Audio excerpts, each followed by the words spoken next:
Hi everyone, welcome to the stream. This is Accounting Nightmare. Welcome Tag, how are ya? This is the Ramu battle theme. God, it's so good. I kind of just want to listen to it on repeat all day and all night.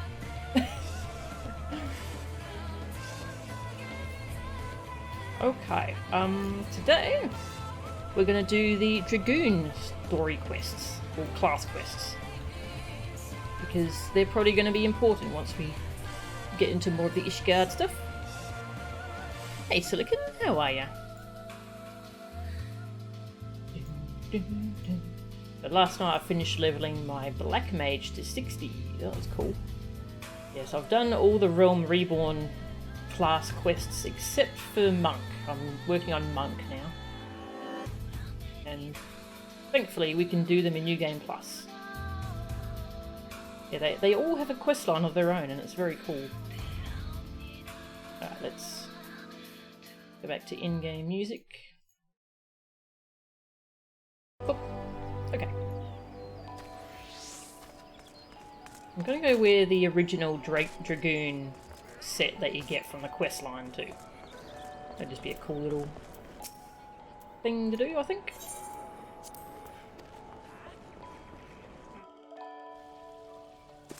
Yes, I haven't done too many class quests on stream. I have done...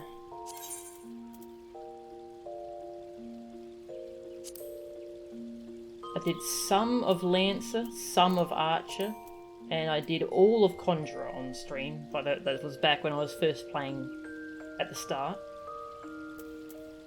It's a lot more cool content in here.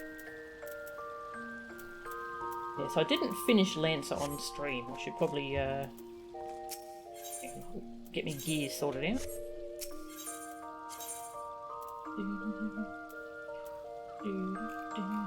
Draken, there it is. Draken gear.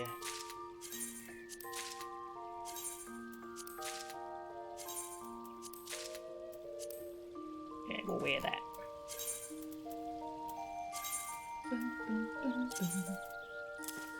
Make sure I'm not getting my gear all mixed up in my armory chest.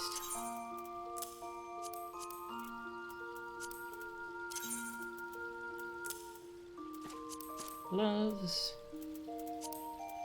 Pants. And boots.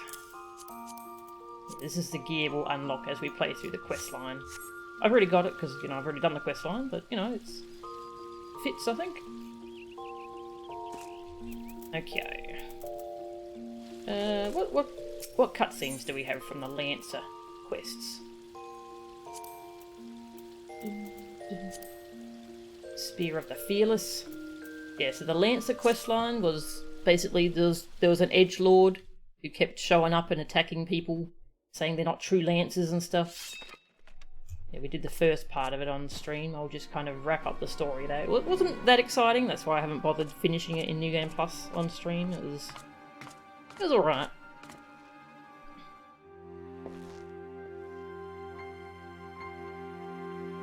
Yeah, we met Edgelordton.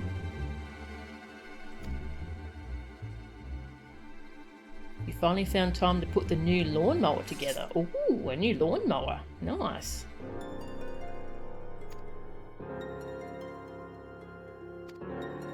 Yeah, we just kept going on about how people aren't true Lancers.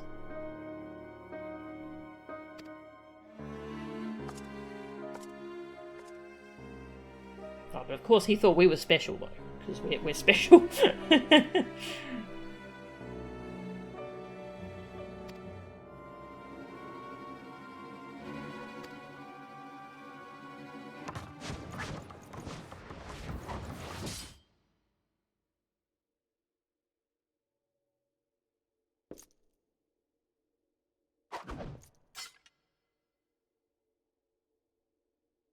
Only the fearless are fit to wear the mantle of Lancer.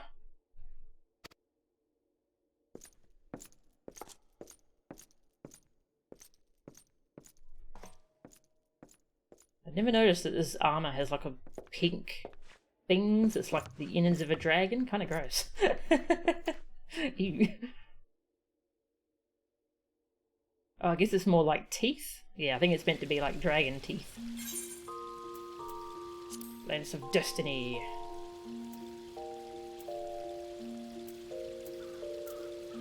Hang on. Let's look at my journal, actually. They have a good quest journal of...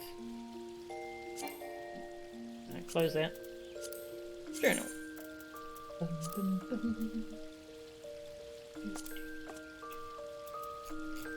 Lensa. Yeah, we had to go kill 3 squirrels, 3 ladybugs, and 3 funguars. Yeah, it was very exciting. Had to go fight. Yeah, we had to go do a trial thing. Got the Stone of Courage. We had to climb a little mountain and get the Stone of Courage, and then that Edgelord Lancer showed up again. His name was Falcus.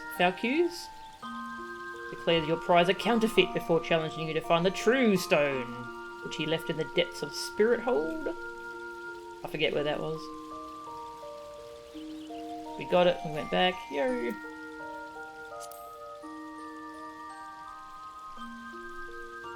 And then the Edgelord jeweled a young Lancer in the guild and injured him and demanded that we do what he said so that he wouldn't further hurt him.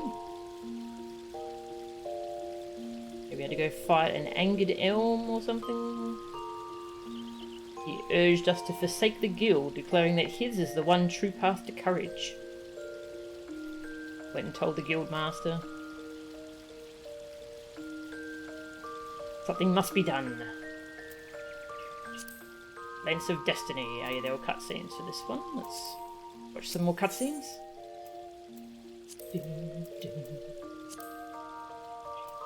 Cutscene 1. Rude dude, yes. Would have been really good if your character reacted to the stab but 30 seconds later. Yes, that would have been great.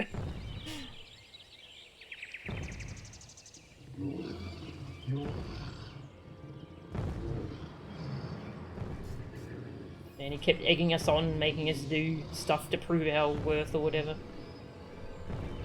Kept being a jerk.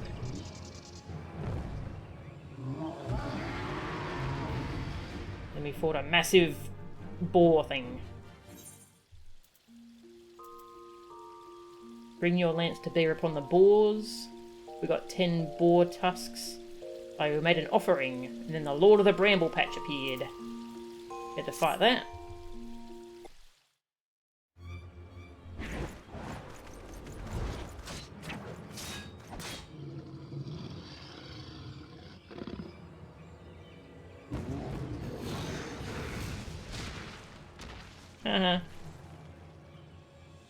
Bloody edgelords.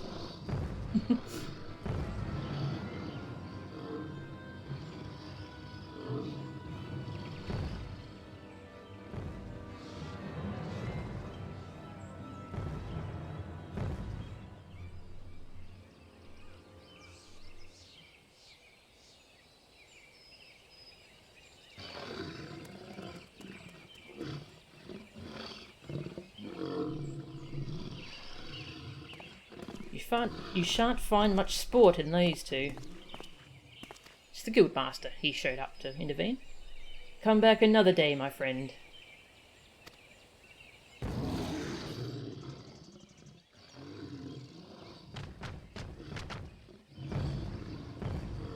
And the boar's like, okay.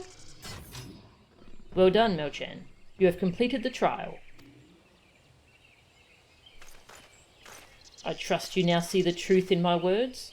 Hurling yourself into the midst of danger is not courage. It is folly. No, this proves nothing. I refuse. I refuse to accept.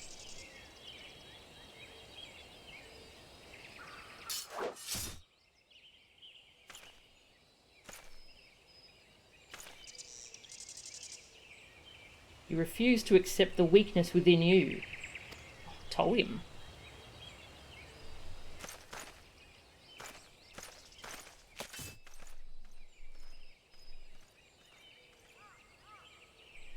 No, Mo-chan. Leave him be. Your work here is done. Return to the guild. I shall see you there presently.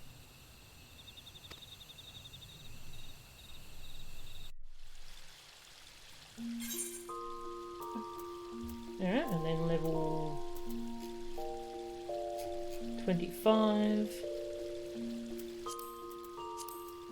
The level 25 quest was kind of just filler from what I remember. Questions and Lancers. Oh, that's a good quest name though, come on.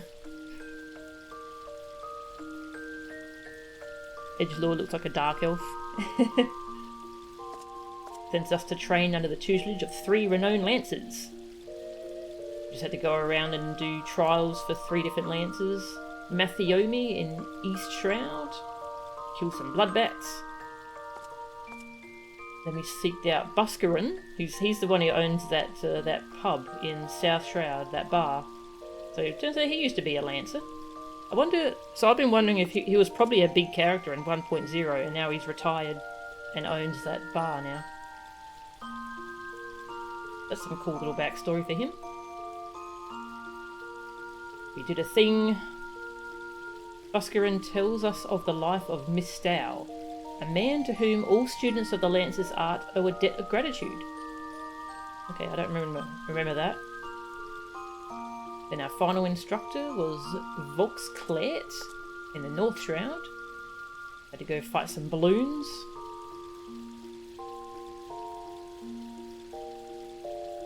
And then fight a big balloon.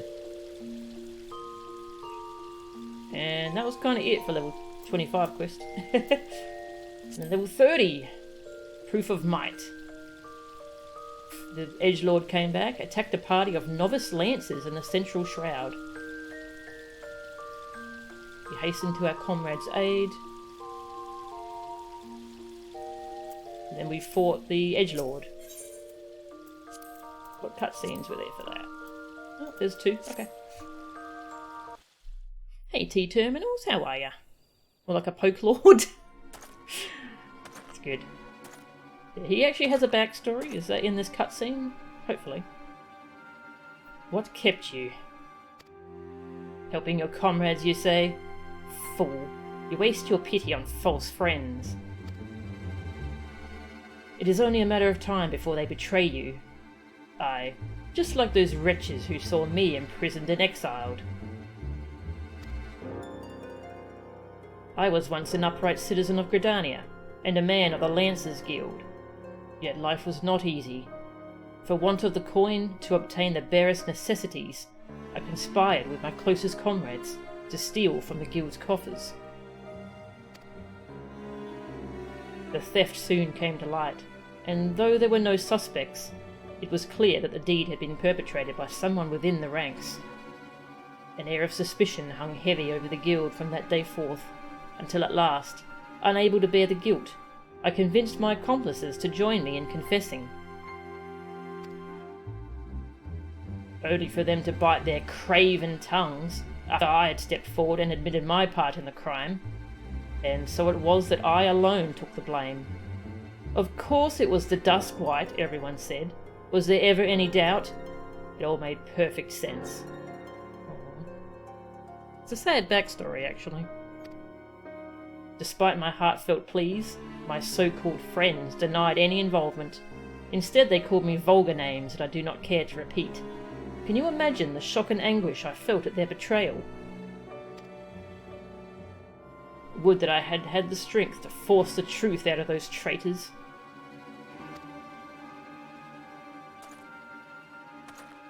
Would that I had had the courage to escape my dungeon cell, even if it meant taking some hapless guard's life. Driven by vengeance and no small amount of self-loathing, I resolved to forge my courage anew. I strode into the lairs of ravenous fiends while drenched in blood. Oh, and then he went full edgelord. I put their helpless offspring to the spear, that I might face the unbridled fury of their kin.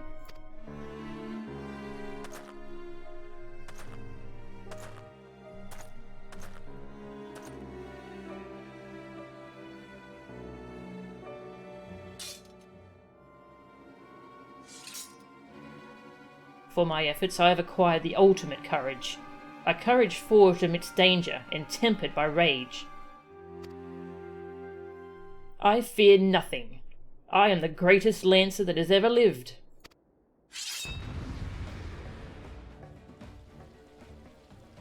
This guy really got shafted. A+ pun. A+. I like it. And then we had to fight him. Wasn't all that big of a fight. It was nice to finally fight him, though. Impossible!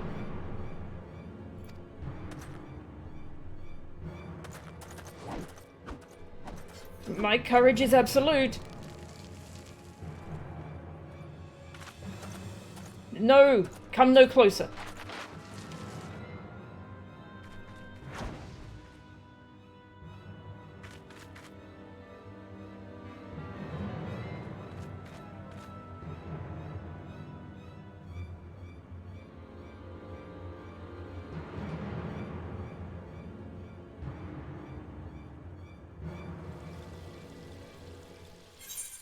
And then he fell. And now he's dead. We go back to the guild master. And that's the end of the Lancer questline. This guy's really just off-brand Virgil. Just replace power with courage. Yes. Yeah, his backstory was really sad. But then he just kind of went full edgelord though. Yeah, that's the Lancer quest. Alright, so let's go start Dragoon quests.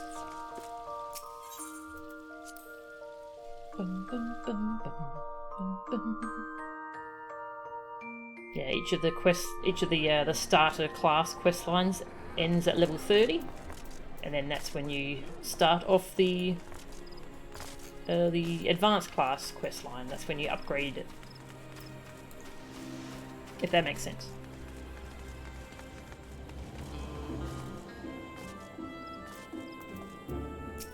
Go to the Lancers Guild. Something I really like and really appreciate is that the guildmasters have different dialogue after you've finished the quest line. And each of them, you can actually ask them again, hey, what's a Lancer? And they're like, what? Did you hit your head or something? They still answer you, but yeah, they all have some funny replies. In case you weren't aware, Mel-chan, you have become something of a legend among our members. Oh, but it's true. Your guildmates all speak of you in reverent tones. Your mere presence here serves to stoke their fighting spirit. Oh. Hello, who are you? Oh yeah, just explaining the lore of how they wear these masks when they're afraid of angering the elementals. Yeah, he admits it's probably just a superstitious thing at this point. That's why they wear those masks.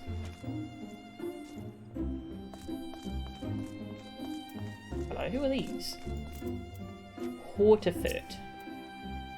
The Wood Whalers were wise to allow the Lancers Guild the use of their facilities. Training together can only lead to mutual improvement and better qualified recruits for the Order of the Twin Adder. Okay. The new recruits are quite promising. If they continue to hone their skills, who knows how strong they'll become.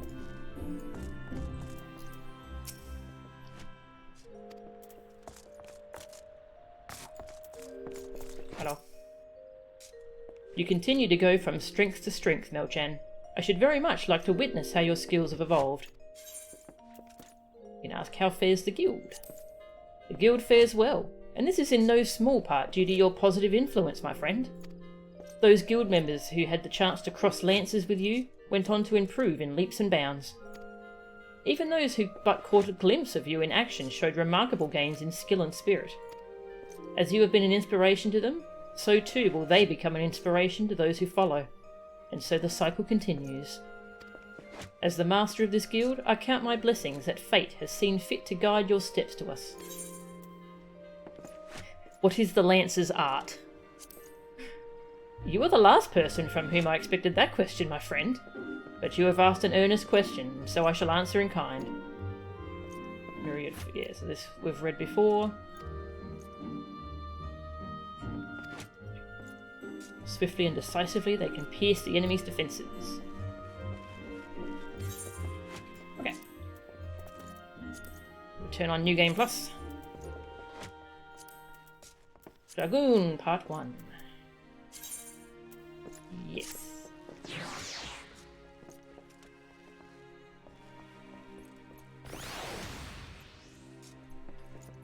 $10 million lines of dialogue. There's so much dialogue in this game. Oh, I have to actually be a Lancer. That's funny.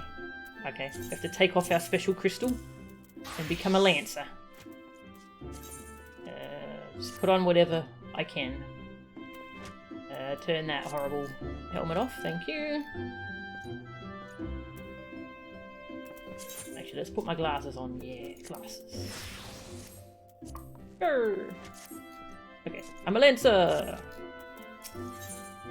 Eye of the Dragon.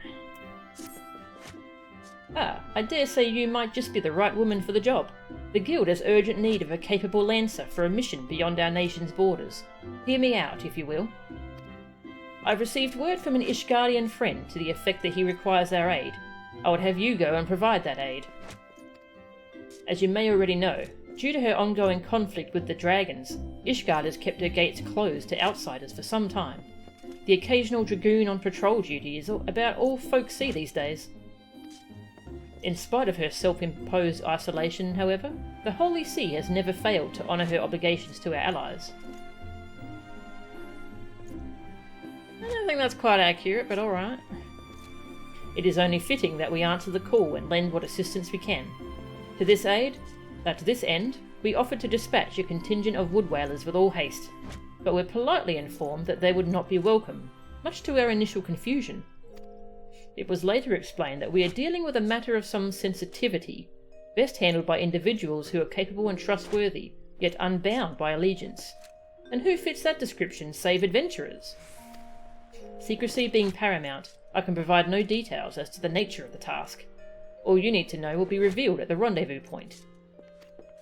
Should you accept the mission, take yourself to the observatorium. A knight by the name of Sir Alberic will receive you upon arrival.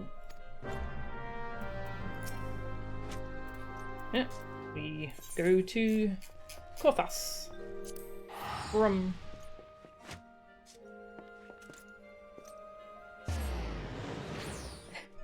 You get that it's part of the appeal, but the way everything seems to get so much better when you're around feels a bit, I don't know, overbearing. Yeah, it is a... Like, especially when you play all the different class quest lines, it is kind of weird. And that, like, every single class quest line is like, oh, you're a natural born insert class here. It's kind of funny.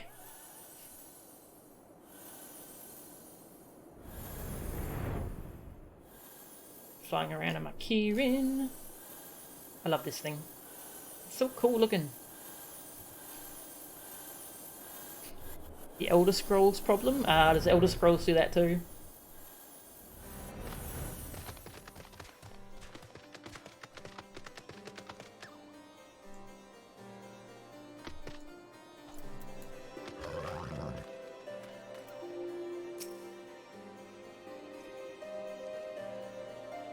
Ah, you must be the adventurer of whom Ywain sent word. Greetings, and well met. I am Sir Alberic Bale, Knight of Ishgard. The Holy See is much obliged to you for your aid. Time being of the essence, I shall proceed straight to the heart of the matter. The Eye, an Ishgardian relic of immeasurable worth, has been stolen, and we have reason to believe the culprit has come this way. So it is that we ask your assistance in its recovery. The thief has been identified as a man named Istinian, a dragoon sworn to the service of the Holy See. Aye, you heard true. The crime was perpetrated by one of our own, an individual in a position of trust and no little honour. You may be assured that a fate worse than death awaits him upon capture. My duties to the sea afford me little opportunity to travel far beyond the walls of Ishgard. I must confess to a grave ignorance of recent Gridanian affairs. I was told that a sentry by the name of Logandanriel might have knowledge of routes off taken by Ishgardian fugitives. I would prefer to keep my identity a secret, and thus would have you gather what information you can from the man. We must act quickly, for you see, Estinian is... But I've already said too much. What matters is that we find our thief in the eye with all haste. When last sighted, Estinian was clad in black armour. Now go, and speak not a word of what I have told you to anyone. Nod.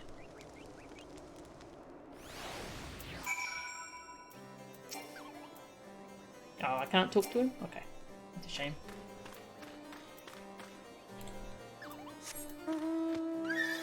Okay, he's just over here.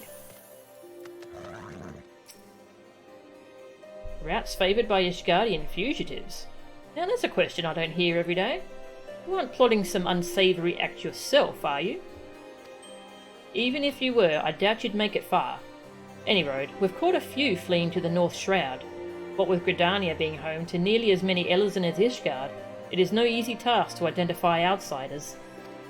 If you're on the hunt for someone, you could do no worse than to visit Florentil's Spire in the North Shroud and speak with a man named Idristan. If any suspicious persons have crossed the border in recent days, he'd be the first to know.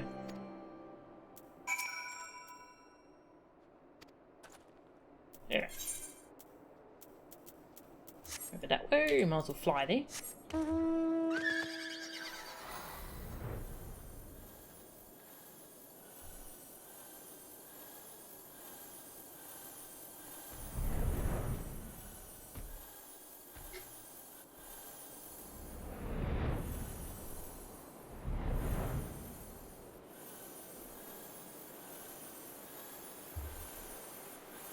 North Shroud.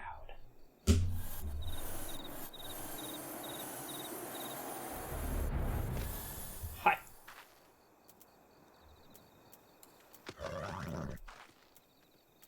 These key bindings are kind of a mess. Wonder if I'll have to fight anything.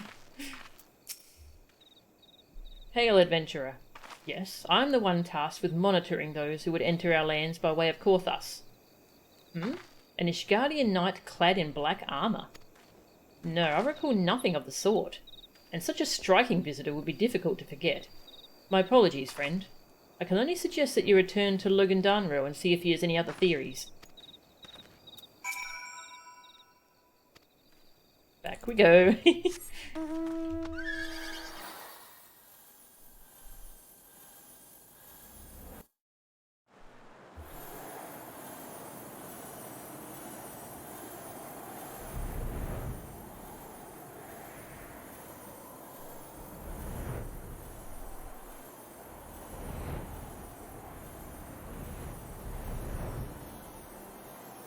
Oh, I'm back. Okay, it's counting. High counting. Wave.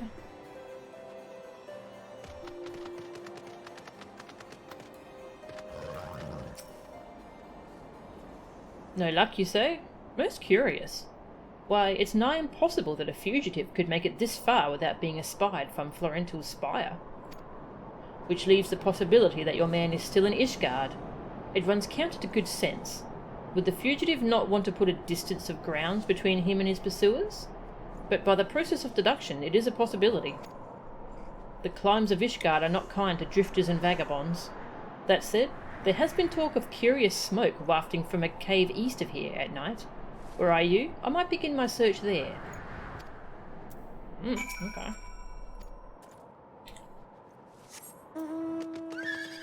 Oh, I haven't checked my lottery ticket. I'll have to remember to do that. It's lottery day.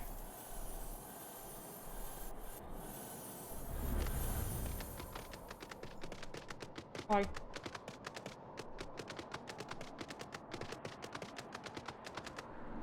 Is Ixali hanging out here? Okay, looks like I might need to fight stuff. Let's try and fix these keybinds a bit.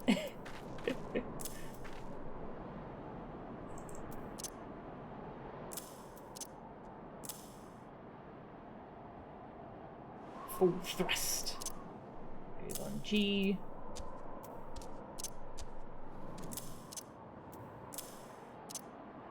Yeah, that should be good enough.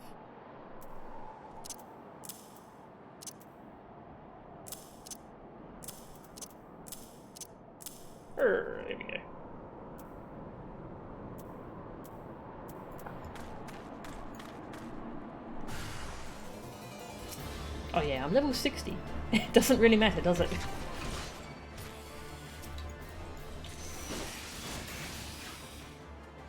Glad I fixed my keybind so I could one-shot things. Such a pretty pony. Yeah, it's so lovely. I love the Kirins.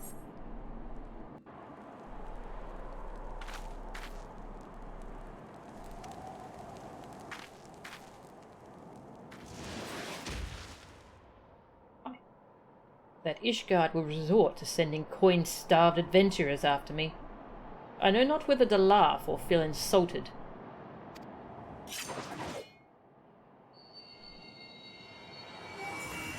The eye, it rouses for another? Preposterous. Our paths shall cross again. You can be sure of it.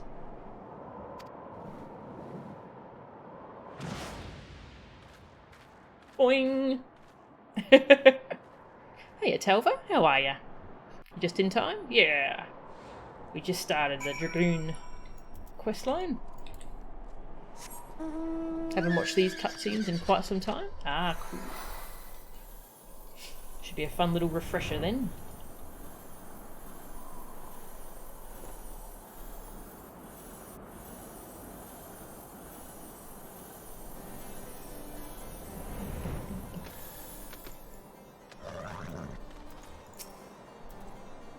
Dragoon clad in black, you say? Tell me all that transpired. He went boing. By the fury, that the eye would choose another. I had not thought it possible. In light of recent events, it would seem an explanation is in order. The eye is no ordinary relic. It harbours the power of the dragon, which it bestows upon a single chosen soul, the strongest and wisest dragoon. Oh. He who is chosen is possessed of the power to fight our mortal foes, the dragons of Dravania, on equal footing, soaring the firmament as if it were an extension of the land. That man is known as the Azure Dragoon. The Azure Dragoon is the light of hope for all Ishgardians, and the paragon of all dragoons. For this reason, you may imagine how it pains me to have to confess that the man you encountered, the thief, is none other than the Azure Dragoon, and that I was once his teacher. Needless to say, I acknowledge myself accountable for Estinian's misdeeds, and mean to do all in my power to find him and recover the eye. But I cannot do this alone. I require your help, Melchan, you who have received the power of the dragon. You may labour to believe it, but there can be no mistake. The soul of the dragoon I bear glows in your presence, irrefutable proof that you are chosen. What I can ill explain, however, is the why of it. Never before in Ishgard's long history has the eye aroused to more than one individual in a single generation, but it avails us naught to cudgel our brains about it. The fact of the matter is that you are now a vessel for the power of the dragon. That dragon lies yet in slumber, however, and you must needs possess the means to awaken it, the soul of the dragoon. I would entrust you with mine, Melchan. Like Estinian, I once ruled the skies as the Azure Dragoon, although that power has since become lost to me. It was simply by force of habit that I have hitherto kept the soul upon my person. I have no inkling as to why the eye has seen fit to choose a second, and an outsider at that. Yet one thing is clear, none can challenge the Azure Dragoon and conceivably prevail, save another Azure Dragoon. You are our only hope in bringing Estinian to justice and reclaiming the eye. Of course, I do not ask that you do this unaided. I may be a dragoon no more, but what knowledge I have, I shall gladly impart to you. For indeed, when the time comes that you must face the Azure Dragoon, naught less than complete mastery over the power of the dragon will avail you. That a perilous road lies ahead of you, I shall not deny. Knowing this, if you would still lend me your lance, I will teach you how to harness the power that has chosen you. Go forth, my young dragoon, and rouse the dragon within. I look forward to your return. And the next one's level 35. Hey Madrick, how are ya? Dragoon unlocked. funny that it replays that message. Your inner dragon grows stronger. Action learned. Jump. Jump is fun. Yeah, so he gives you... That quest also gives you the soul of the Dragoon, and then you equip it. And now you officially become a Dragoon instead of a Lancer. Which that means you get a bunch of extra abilities as you level up. Let's stay in these clothes actually, and I'll equip the Dragoon stuff as we unlock it. Lance of Fury. Yeah, so you get new class quests every 5 levels. So level 35. It is pleasing to see how readily the dragon stirs within you. You show great potential, Melchan. A potential that may well prove the difference between victory and defeat. Estinian is no ordinary Dragoon. Even when set against the legendary Azures of ages past, the man is considered second to none. Such is his prowess, in fact, that the day he was chosen by the Eye, it was proclaimed that Haldrath the Dragon's Eye had been reborn. I mean not to disparage your skills, Melchan, but to pursue Estinian in your current state would be tantamount to suicide. As promised, I shall train you in the way of the Dragoon, that you might face Estinian as an equal. Before we commence, however, it is only fitting that you are edified regarding our origins. It all began a millennium past, when our forebears resided in the southern plains, in humble circumstances. The Fury, impressed by the spirit of our ancestors, decided it was meet that she make them her own. So she did appear before Haldrath's sire, a man of courage and integrity named Thordan, and bade him lead her people to the Promised Land, to what would become the great nation of Ishgard. Okay, I'd forgotten about that part. It was apparently the Fury he told them to go found Ishgard. Your group recently cleared the Bahamut Ultimate fight. Ooh, congrats! That sounds cool. Very good. Just gonna drink some water.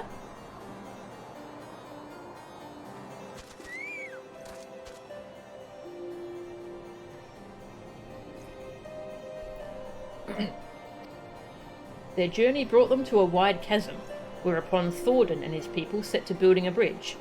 It was then that a dark shadow descended upon them, the great worm Nidhogg. Needless or heedless of his own safety, Thordan fearlessly charged at the colossal beast. Alas, he was pushed into the chasm by one of his own, a man seduced by the worm, and fell to his death. Taking up his slain sire's lance, Haldrath hurled himself at Nidhogg, even as tears streamed down his face. The confrontation ended when the young man, his hand guided by Halone, landed a mighty thrust that prized out Nidhogg's eye. Ugh. With a terrible roar of pain, the great worm took wing and fled, while jubilation reigned below. Ishgard's priceless relic is none other than the eye taken from Nidhogg that day. It is a veritable wellspring of dragon power.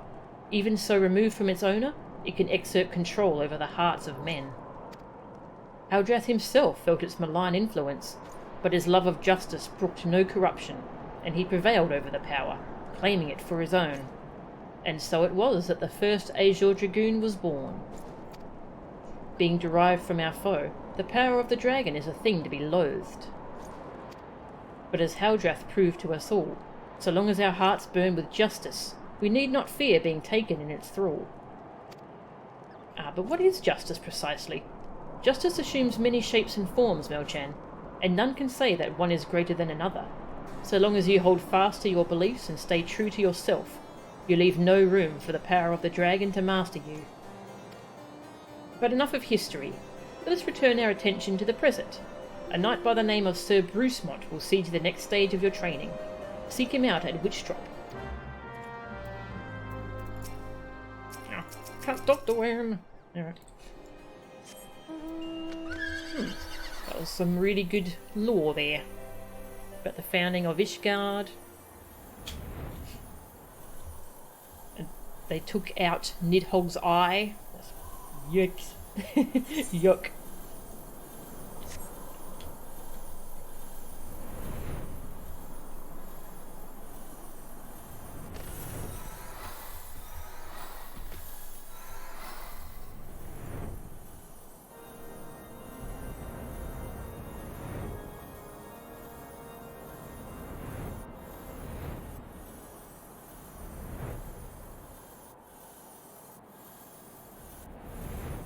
go down here.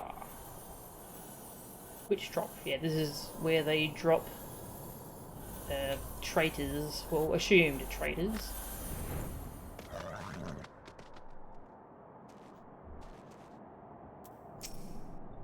So the adventurer seeks to become a dragoon. Ha! Sir Alberic speaks of legends and chosen ones, but I would see you prove yourself in a more practical fashion. With your lance. Defend yourself. Oh no, a dragon! Jump! Poor thing. I kind of wish I could sink my level down. The dragon within stirs. Ooh. Hi. You have some skill, I'll give you that, and the glow of your soul crystal. Perhaps Sir Alberic was not wrong about you after all. Now return to him. Your training here is complete.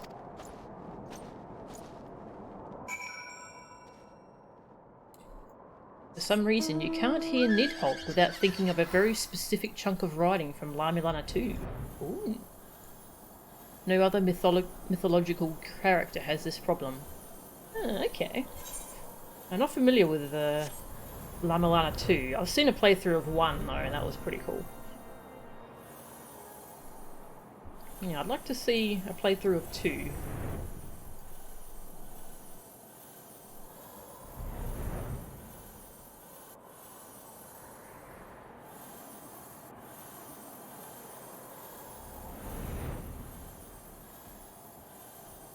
Why does that look like a backwards 3? Those lights. It's a backwards 3.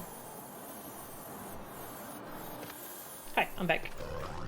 I killed a dragon thing. The soul of the dragon grows ever stronger within you, Melchan. Clearly your trial was a rousing success. I need only observe your crystal to know as much. Yes, though you have only just begun to walk the path of the Dragoon, it is clear you possess the talent to become Estinian's equal. Go forth, and make the powers you have obtained your own. When the time is right, we shall proceed with your training.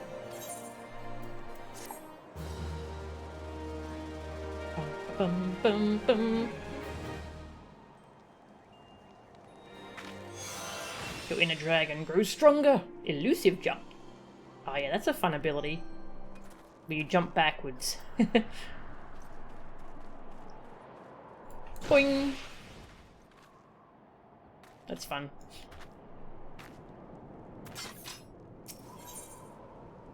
Level 40 quest. It might not take too long to get through all this, actually. Sir Alberic would send you on your next trial. You can recommend Silo 9's playthrough. He brings in a guest to help with note-taking. Oh, cool, cool. Silo 9, thank you. Was it Sly? Oh, Slyo 9. Okay, hang on. I will make a note. Sounds cool, thank you. Responsible for the death of many dragoons? Yes. Hey, freak, how are you?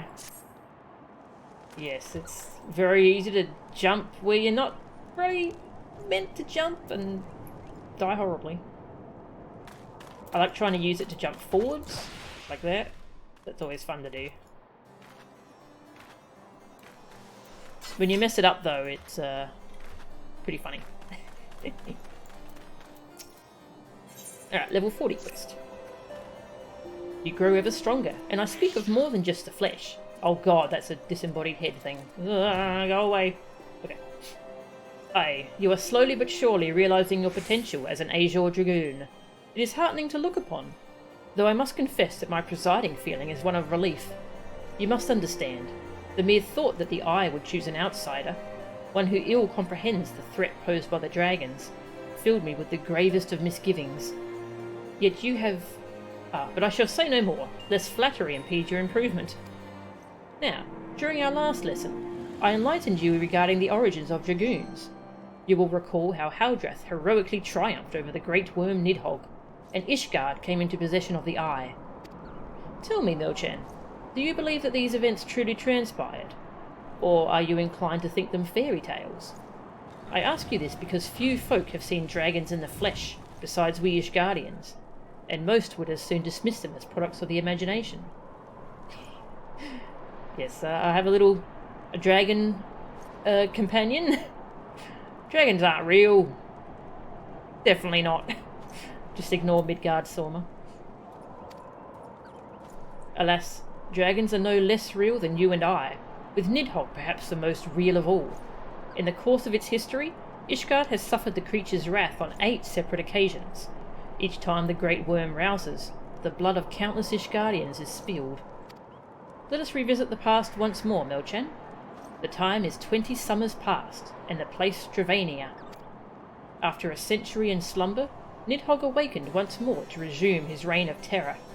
Entire villages were razed to the ground, their inhabitants reduced to smouldering ash. Sensing the great worm's unbridled rage, others of his kind began to rouse, and in such numbers as to blot out the sun with their wings. A deep, foreboding darkness swept over Ishgard. Raging infernos painting the belly of the sky an angry red, the agonized screams of innocents fading into deathly silence. In my station as the Azure Dragoon, I was there through it all, bore witness to all the horrors.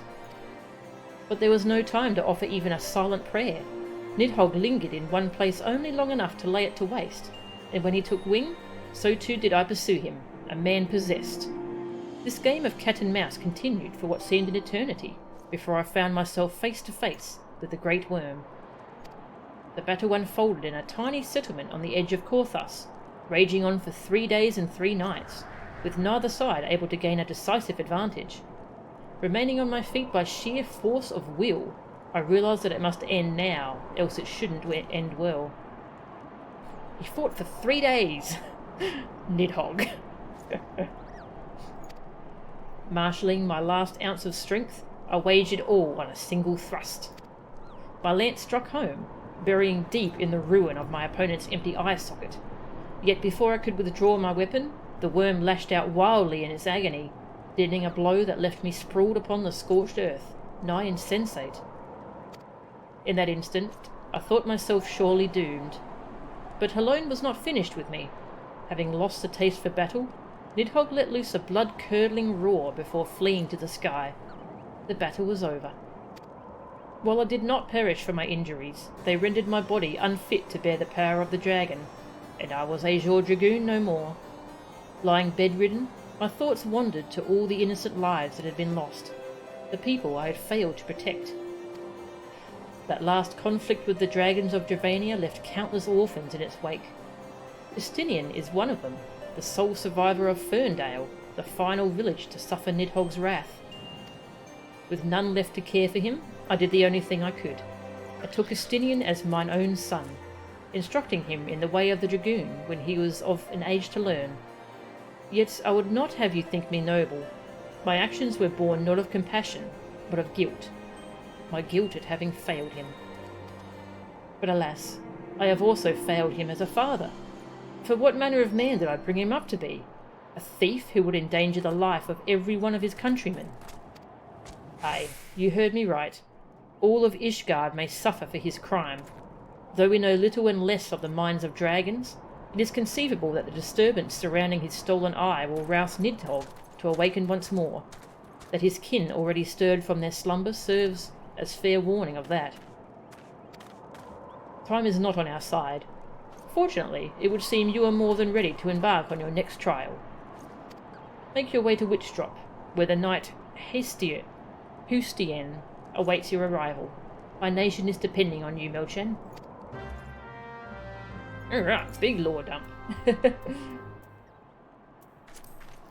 Loads of lore.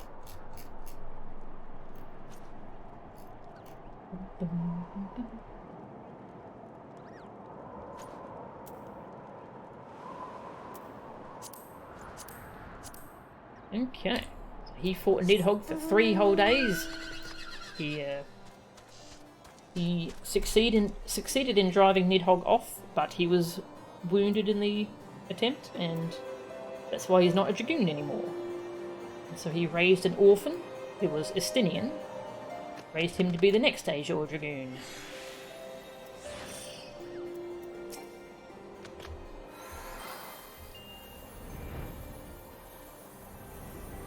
And stealing that eye May awaken Nidhogg. So that's fun. That's lovely. That's probably okay.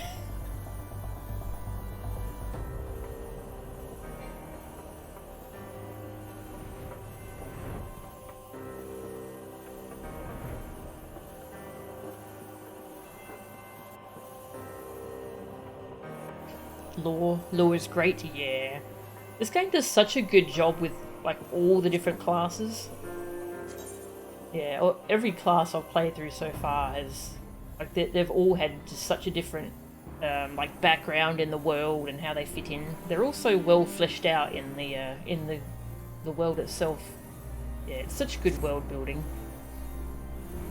Well, the eyes have it. You obviously had a terrible DPS rotation if it took 3 days to defeat Niddy.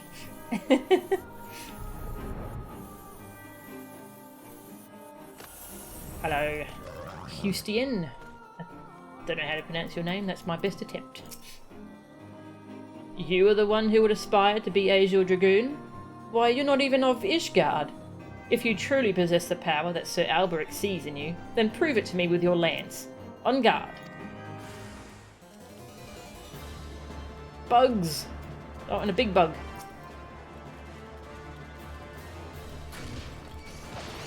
Whee! I have an AoE.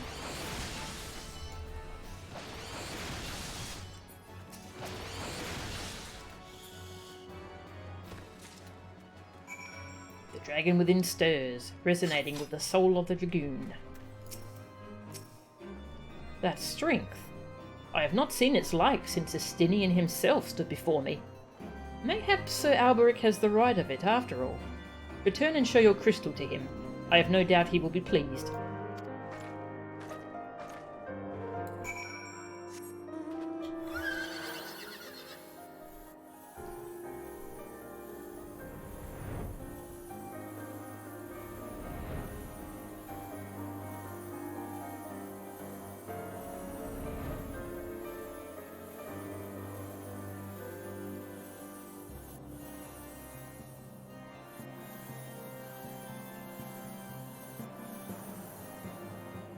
Dun, dun, dun.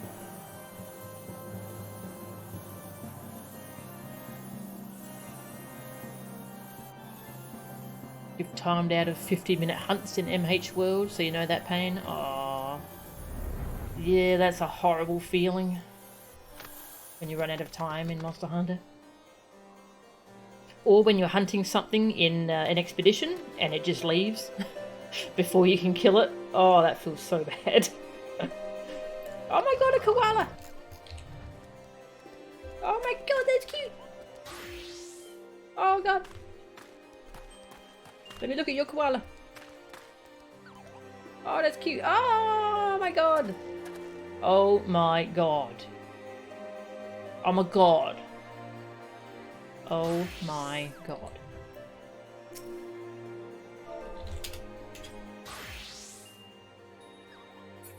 Oh, see ya. Their dungeon queue popped.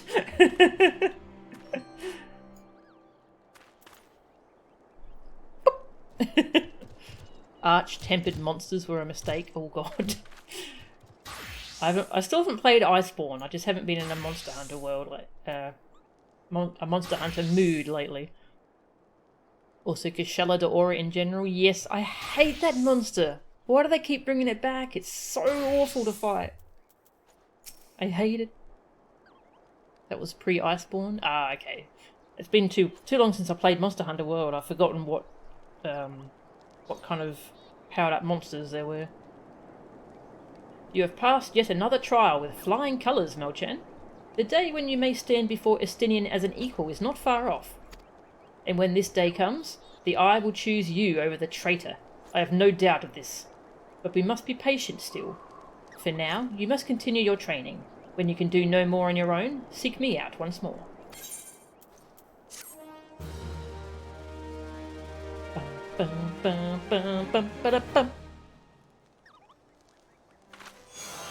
Your inner dragon grew stronger.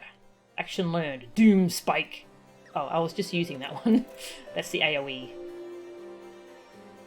All enemies in a straight line before you.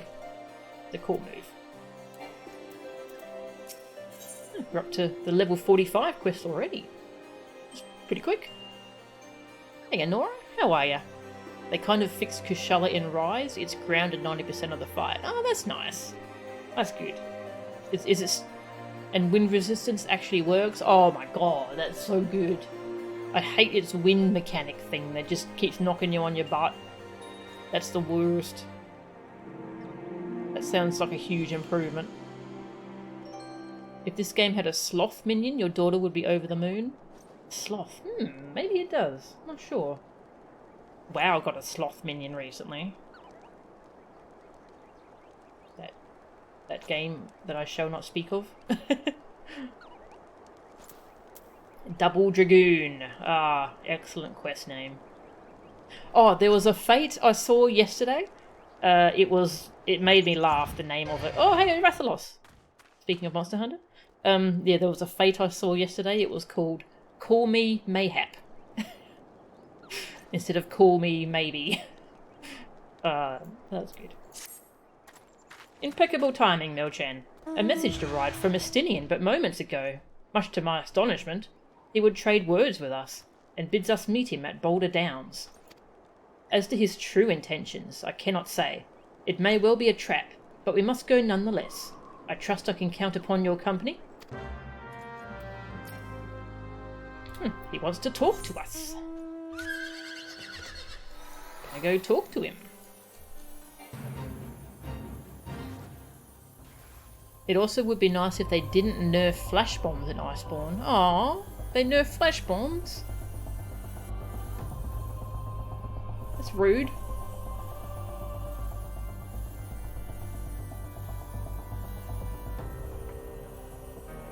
The localization team are a treasure. They should be celebrated.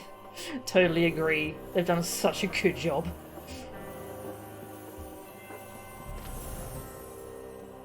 Hey, a giant. Giant reader. Interesting name. Poke ya. Full thrust. I love that animation. It's like a Shoryuken but with a lance.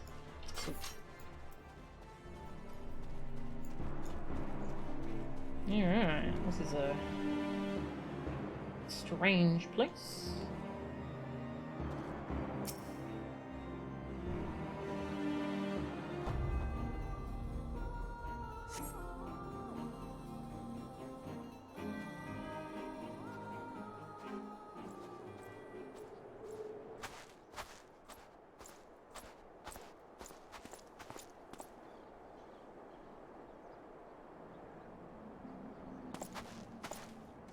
Hello.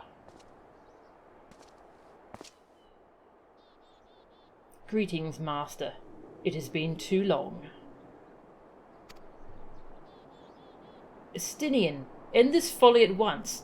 You must know that each second the eye passes outside Ishgard's walls brings us closer to a repeat of the tragedy of 20 summers past.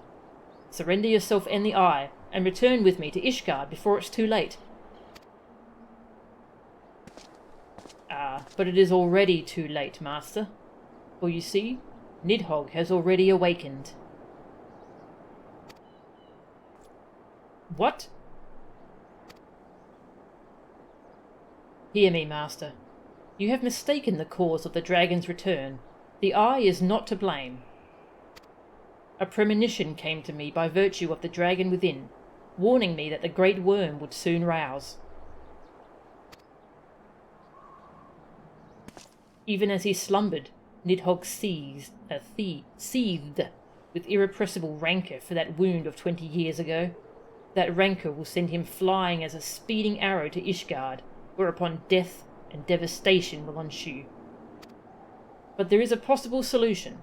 Were the eye taken to a remote land, far from the Holy See, then and only then could destruction be averted, and the lives of innocent Ishgardians be spared.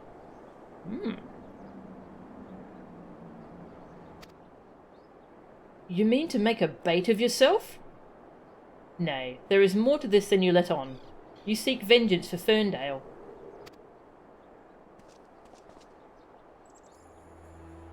To me, the two are one and the same. You know my past better than anyone else. It was for no other reason than to avenge my family that I became a dragoon. Dragons long outlive men, and do not soon forget the wrongs done to them. What grudge they harbour burns as a fire in their hearts, over time swelling into an unquenchable inferno. You need only look back on history to see that Nidhogg grows stronger with each awakening. When last he darkened our skies, the great worm came within a hair's breadth of laying waste to Ishgard. Naught short of death will prevent him from completing his mission when next he wakes. Nidhogg took everything from me. Now I shall take everything from him, even if it means my life.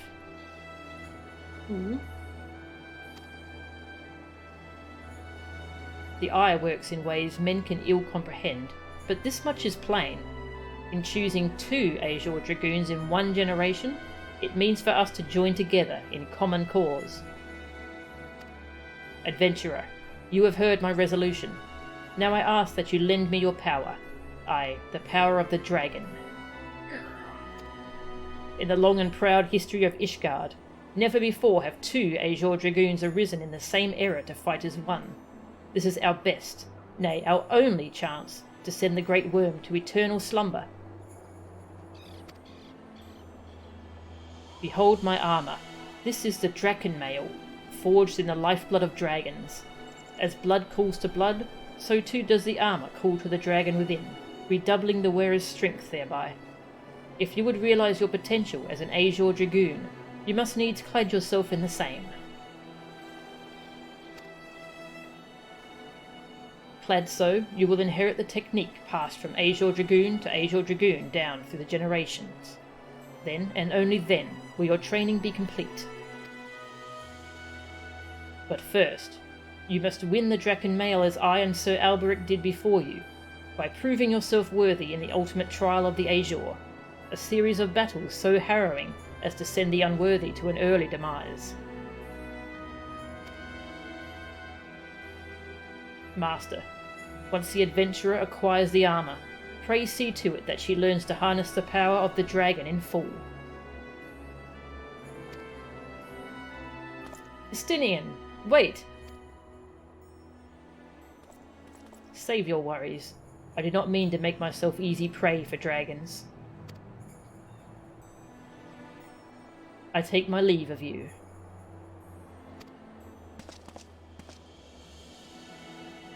Well.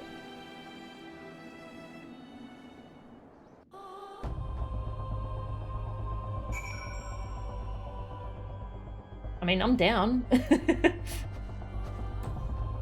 Fight Nidhogg. Especially if Nidhogg is getting stronger every time he wakes, then yeah.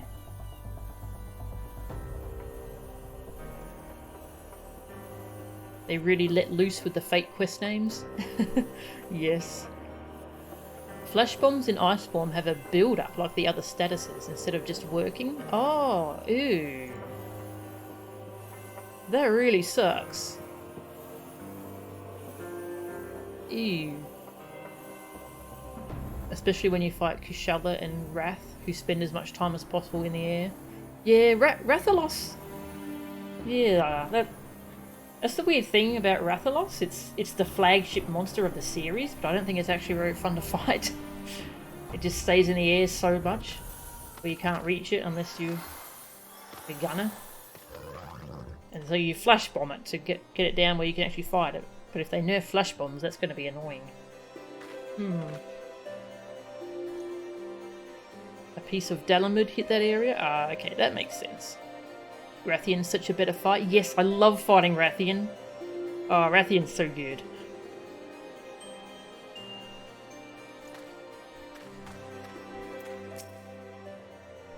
Estinian. Forgive me, I was deep in thought. Now then, as to acquiring the armour of which Estinian spoke. At first, it was my intention to bequeath mine own armour to you. I am an Azure Dragoon no longer, and its powers are wasted on me. It would be simple enough to hand it over to you and complete your training right here and now. But as Estinian said, the Draken armour is no ordinary set of armour. Its strength derives from the dragon blood whence it came, the blood's power resonating with the soul of the wearer. Though I can no longer draw upon mine own armour's power, its bond to me was forged years ago. Were I to bestow it on you now, I fear it would offer but a scintilla of the protection it afforded me in those bygone days. Aye, Ishgardian has the right of it. You must claim your armour as he and I did before you. You must complete the trials of the Azure, that the powers of dragon blood be yours, and yours alone. The ogre's belly will be where your final test begins. I shall dispatch Sir Brucemont there. Seek him out upon your arrival. Oops. Sorry, Midgard Summer. See ya. Hang on, bring it back. Nope.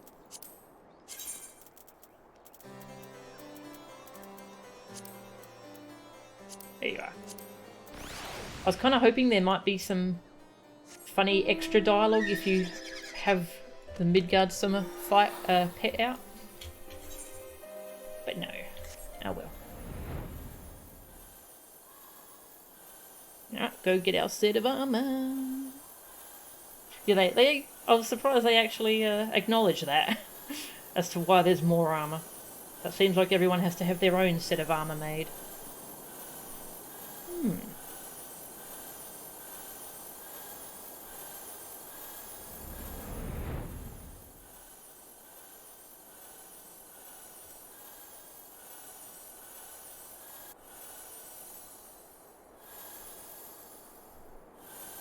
This is one of the better level 45 quests.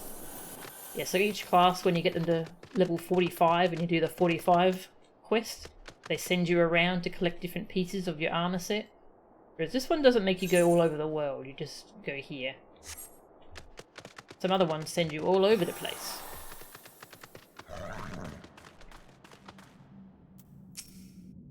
You have grown strong since we last met, adventurer, but you pale in comparison with your Azure forebears. If you would prove me wrong, let your lance do the talking. An unspeaking swordsman, that's kind of creepy.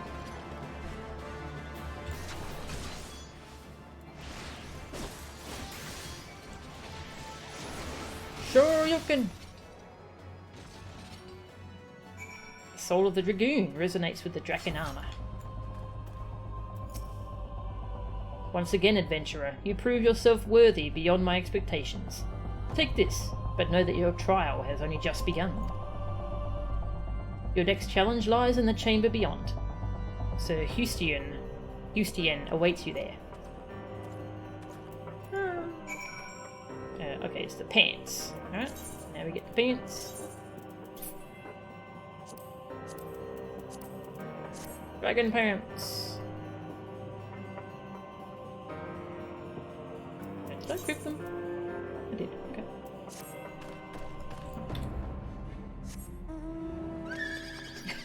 This game really has to undermine your good joke. Awful, 0 out of 10.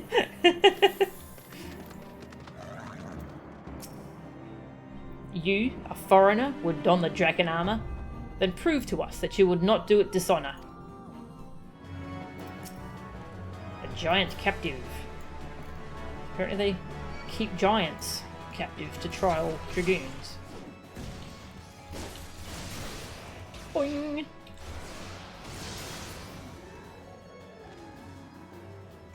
Flat.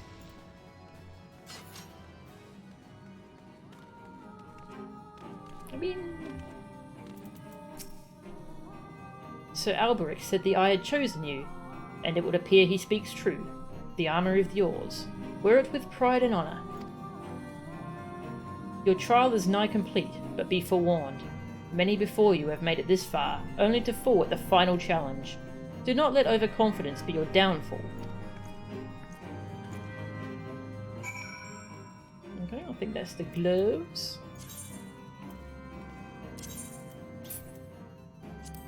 Gloves. It feels really good how they give you your cool new armor set piece by piece. So you have made it this far. Very well. Prove yourself worthy of the Azure, or die in the effort. Gigas captive. Hi!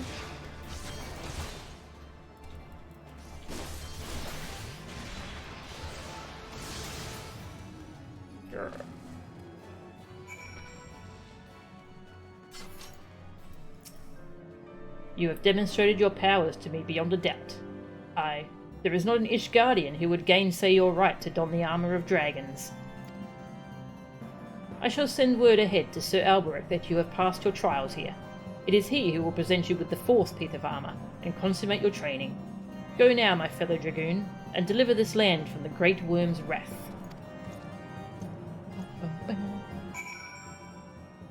What was that? Bootsies. Got a little bootsies. Boots. Starting to look like a Dragoon now.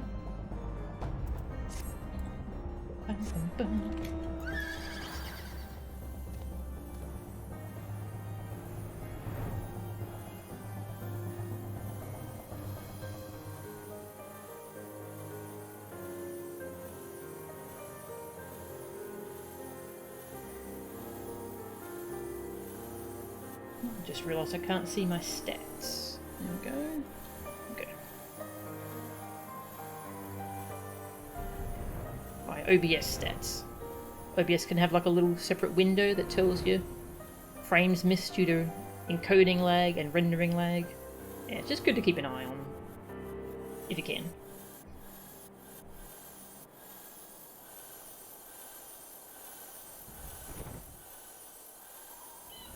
Time to become a spiky girl. Yes.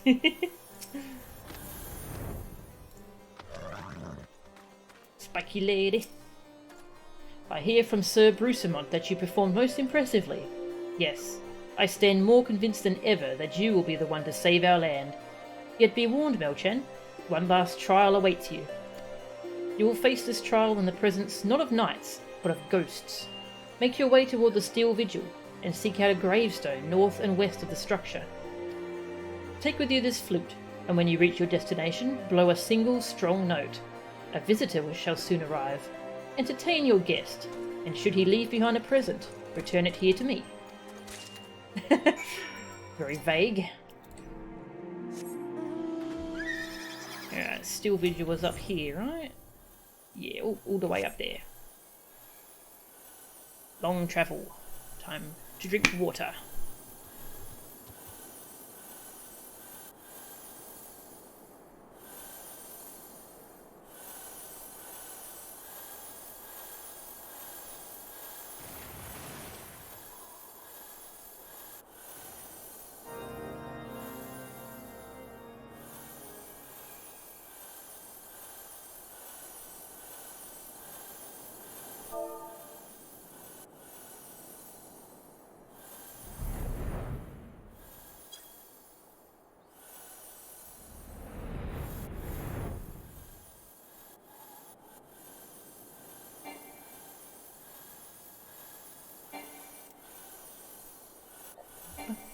Dragons!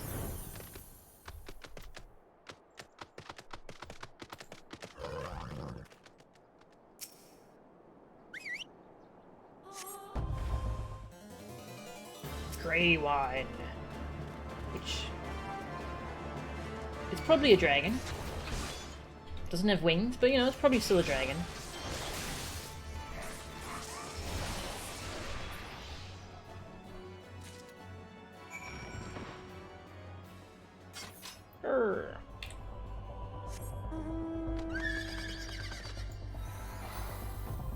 Back we go.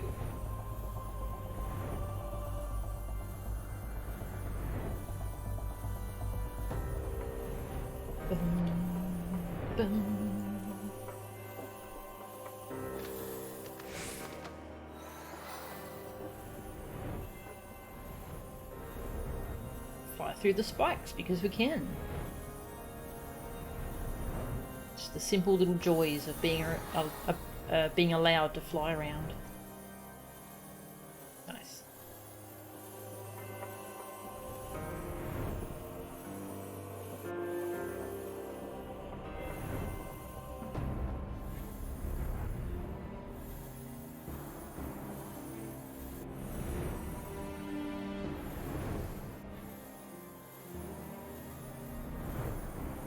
time using these trees as slalom gates.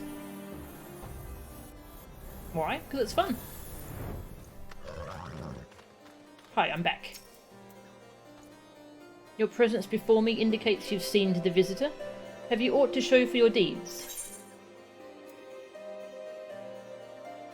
Well, there's the flute he gave me. And here's the skull of Greywine. Ah, the skull of Greywine, old warrior of the Dravanian horde. It's said that in ages past he could bring down a castle with a single breath. His strength has dwindled since those days, but a dragon past his prime is a formidable foe nonetheless. In slaying him, you have proven yourself worthy of this. You now possess 4 pieces of the armour that Estinian, myself, and our forebears did wear. While you doubtless wonder about the 5th, I can tell you only that it is not mine to give. Fear not, however. Your triumphs in the trials and against a dragon of the Horde give evidence that Draken blood now resonates with yours. Yes, you stand before me as prepared for your ultimate challenge as any could. And yet, before we proceed, I would hear it from your own lips. The Great Worm's power is the stuff of legends. Have you truly resolved to fight this battle? To risk your own life to deliver a foreign land from the clutches of its ancient foe? When you are certain that your mind is settled, return and speak to me. Boop.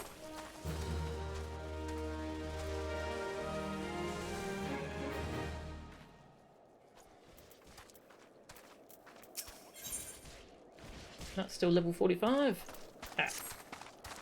So you would join your strength to Estinians, that Ishgard might be free from the rage of the Great Worm forevermore? Then I shall honour my promise. You shall have full use of your powers by the time we are done. Before we begin, there is something I must needs confess.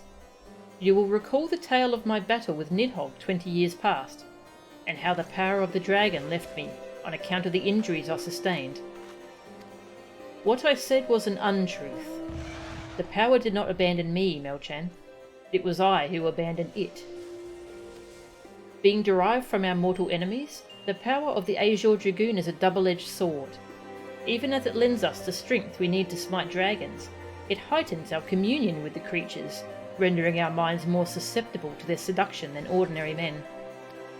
Even as I buried my lance in Nidhogg's flesh, our gazes locked, and mine eyes met then with a look that would fair impale a man.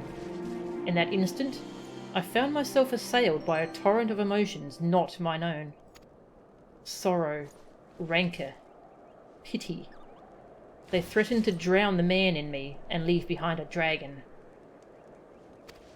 Fearing that I might turn traitor, I chose to purge myself of the power that the eye had bestowed upon me. Thus regaining lucidity, I was able to rout the grievously wounded Nidhogg. Alas, countless of his brethren yet remained. As if to mock me, they fell upon Verndale with a vengeance. Bereft of my power, it was all I could do to save but one child. Nary a soul knows of this. Nay, not even Estinian. But I can keep him in the dark no longer. At our last meeting, Estinian said that protecting Ishgard and exacting revenge upon Nidhogg are as one to him. That frame of mind, I fear, may well lead to his demise. The desire to protect and the desire to avenge are opposing forces that can ill be reconciled. Worse, the latter serves only to cloud his sense of self. When next Estinian and I meet, I intend to confess all, though it mean the loss of his good opinion. The outcome of the coming battle, and his very life, may well depend upon his readiness to relinquish his powers. Never allow yourself to forget the origin of your strength. Ever does the dragon lurk behind your eyes, biding its time, ready to claim you for its own. Aught less than complete conviction, and you will find yourself in its vice-like clutches. So, forewarned, let us return to our present endeavour. Well, that's a little, scary. My promise to Estinian was that I would impart unto you the technique that will mark you as a true Azure Dragoon. If you would know the truth, however, this knowledge is not within my power to bestow. No, you must claim the technique much as you have claimed the 4th piece of the armour you wear, by proving yourself in battle with the dragons whose power you would unite with your own. I entrust you with this flute once more. Gotta go kill something else. Take it to the southwest of Providence Point and blow a single note. By locking wheels with your adversary and prevailing, you will prove yourself worthy to champion the cause to which your lance is sworn. The dragon within you shall then awaken. Okay. Well, I think we have officially got the fourth piece, which is the helmet. Hat. And you can play with the visor.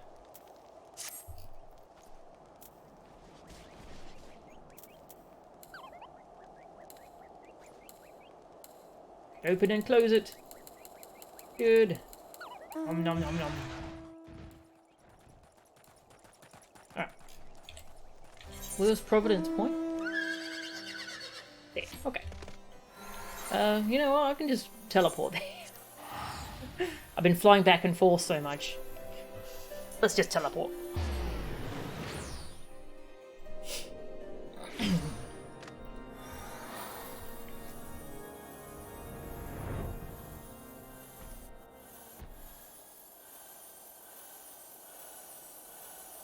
That's right, you have to go all the way around from north to get up here.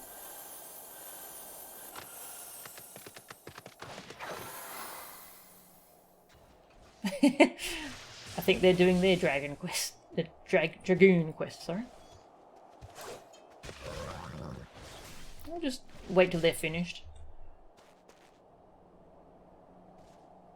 Cool science stuff. Apparently there's a viable and cost-effective, at least in theory, way to filter lithium out of ocean water. Well, that's cool.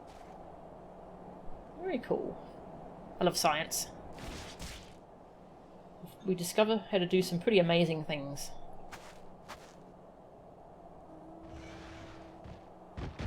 Rathalos!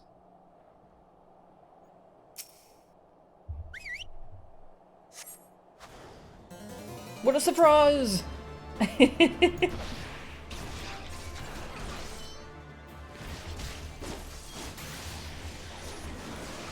Oh,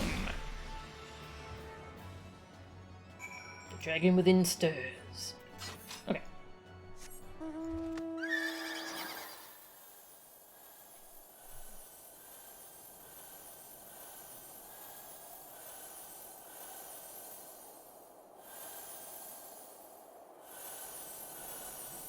Best part is hard to stage a political coup on the ocean. Hard, but not impossible.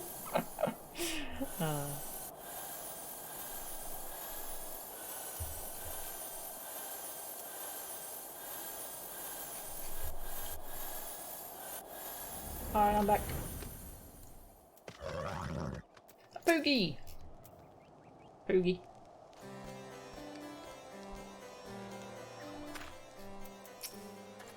It is good to see you safely returned. I take from your bearing that the engagement went favourably. There you go, have this whistle back again. You left this place as a woman, Melchan, but you return as a dragon. There is no more for me to teach you. Is dragon another gender? Please don't say that. Oh, sorry. There is no more for me to teach you. From here, your battle is yours, and yours alone. Now, you might recall me saying that the fifth and final piece of the Draken armour was not mine to give. However, that is not wholly true. I could guide you in the direction of that which you seek. That said, I yet have reservations. The sheer power of the dragon housed within is such that a great many of your Azure forebears, myself among them, have proven hopelessly incapable of wielding it. But I do not doubt what I see. Aye, within you has awakened a strength that forever eluded the likes of me. If you are not worthy of wearing the armour, then I know none who are. You. Yeah, please don't use that meme, it's you. It's yuck. Remember my warning to you, Melchan, and heed it well. Nidhogg is a lord among his kind. Aught less than complete conviction, and you will surely fall under his thrall. Before you can master your foe, you must needs master yourself. Hone your lance arm till it can bear no further honing, and then present yourself to me. When the time is come, I will tell you what you need to know. I look forward to our next meeting, my young Dragoon.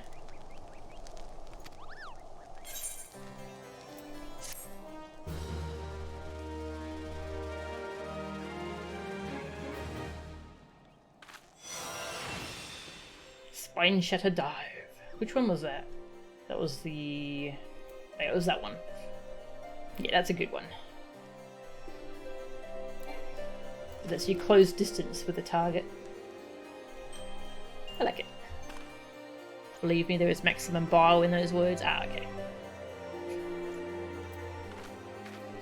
Okay, well, I think we're up to the level 50 quest, which is the last one. Into the Dragon's Maw. Yeah, so I am guessing that Nidhogg is one of the children of Midgardsormr. Ah, Melchan. An urgent message arrived from Estinian in your absence. He bids you come at once to the Steel Vigil. It would seem Nidhogg is on the move, and rather sooner than we had anticipated. It appears you have not yet fully become master of the dragon within you, and yet we are racing against time. I fear we have no choice but to do battle to the best of your current abilities, and without the Draken mail I promised. Now let us away. Estinian must know the truth of Ferndale, lest he fall for the Great Worm's seduction.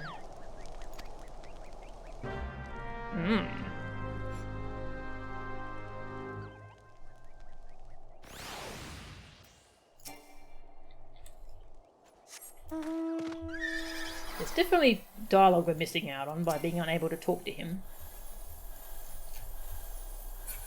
I don't think it's anything too important though. No, I can just... Shortcut! I love how you can teleport while you're mounted. Oof, that's so good.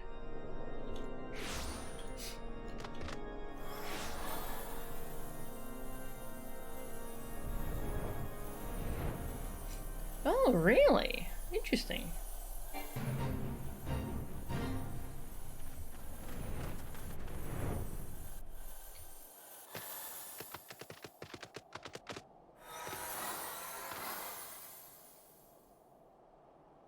Dragons. There be dragons around here.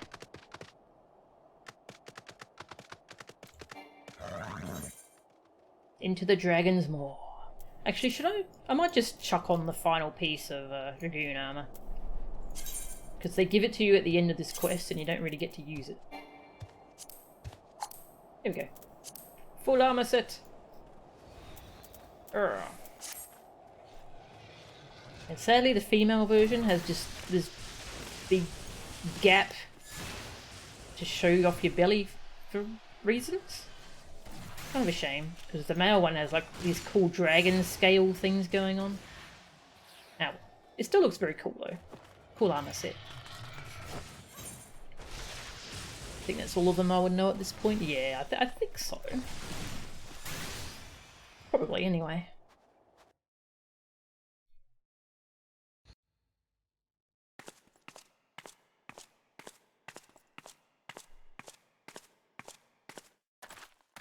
The reason is horny. Yes, exactly. Yeah, see, his looks cooler. Oh well.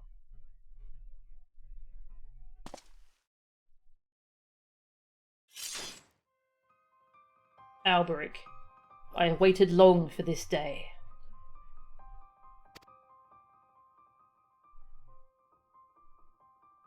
You, who fancy yourself an Azure Dragoon, the man whose cause you have taken for your own, is a coward. He relinquished the power of the dragon of his own volition, and watched as Ferndale burned. Oh, he already knew. Can't think of a good reason to protect your belly in combat. Yeah, he would need to do that. I worked hard for these abs. Gonna show them off. Do you not think it ironic that I was chosen Azure Dragoon? I, an orphan who has naught of value to protect in Ishgard? I suppose I must give thanks, for it was the eye that revealed to me the truth. A truth so damning as to undo a lifetime of trust.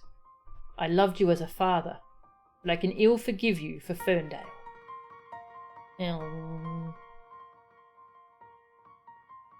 I don't think we're gonna be fighting Nidhogg. As I understand it, You've kept even the Archbishop in the dark regarding the missing eye. Do you mean to take your shame to your grave?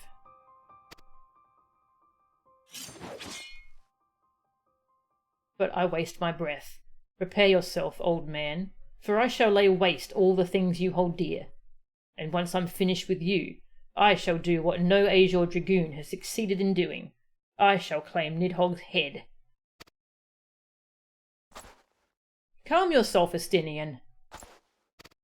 Your rage renders you vulnerable to the dragon's influence.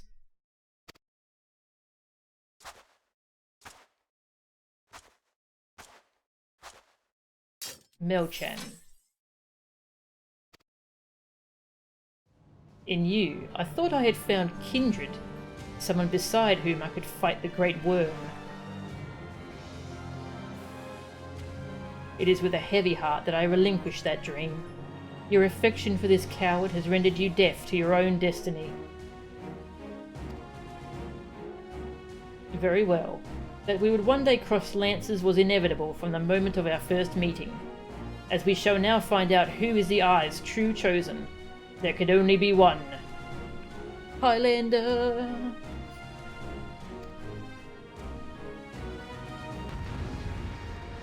Meow.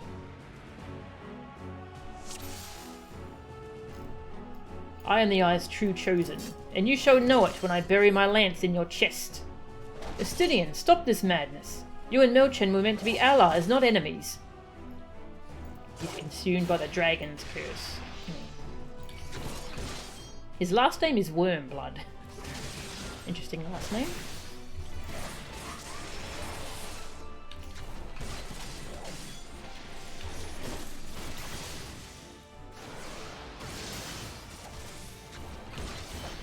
The dragon within you stirs. Ooh. Boing! You feel your wounds knitting. Okay, that's cool. I forgot about that. The power of the Eye.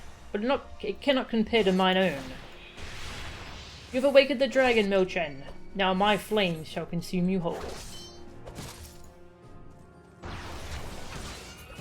The dragon's curse is corrupting his very body and soul, apparently.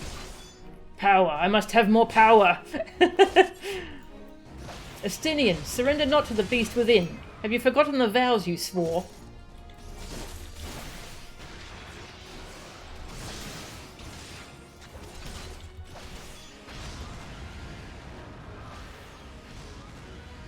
That's right, he's using the big cool level 50 dive move that we're not supposed to have yet, but I was using it too.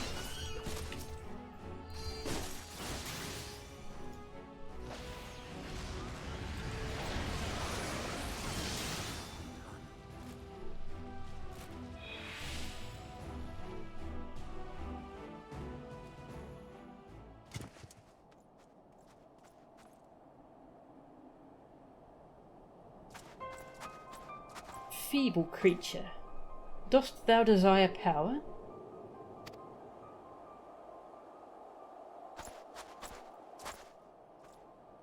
Look to thine anger, enter thy hatred.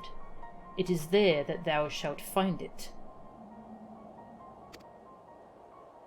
O mighty Nidhogg, Lord of Dragons!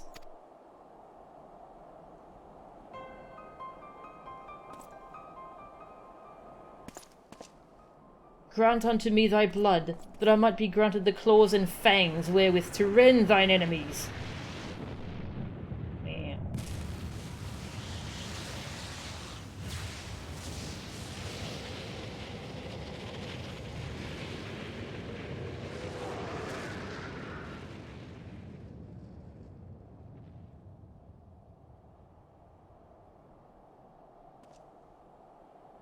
Melchan? This is impossible. It can't be.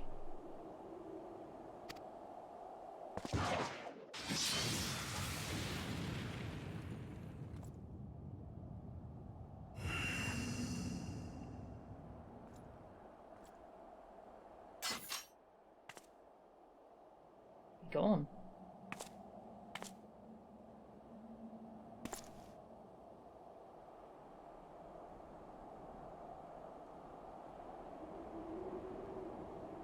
Forgive me, Estinian. I have failed you once again.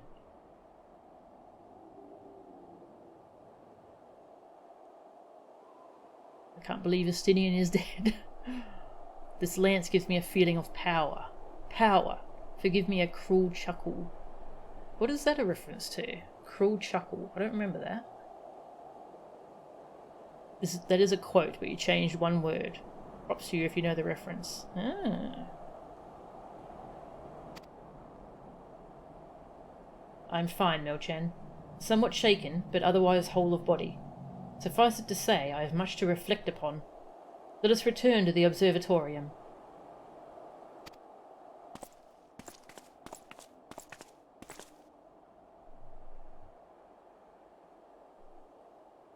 That cutscene's a bit confusing. I had to rewatch it a couple times. I think... Look, the soul of the Dragoon shines with unbound radiance. Yeah, we took on the appearance of the original Dragoon, I think is what happened there. And well, he seems to be gone.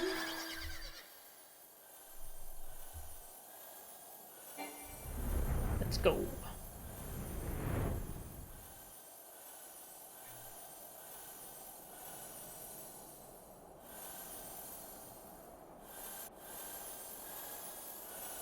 I was going to say, where's the music?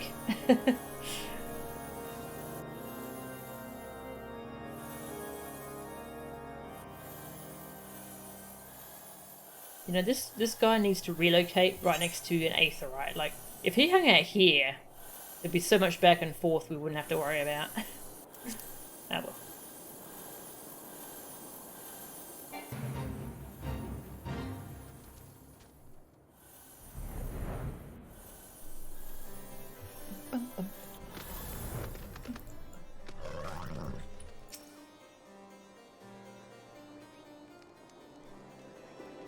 How far am I into the MSQ? We did 2.5 last time, so I've got 2.55 next.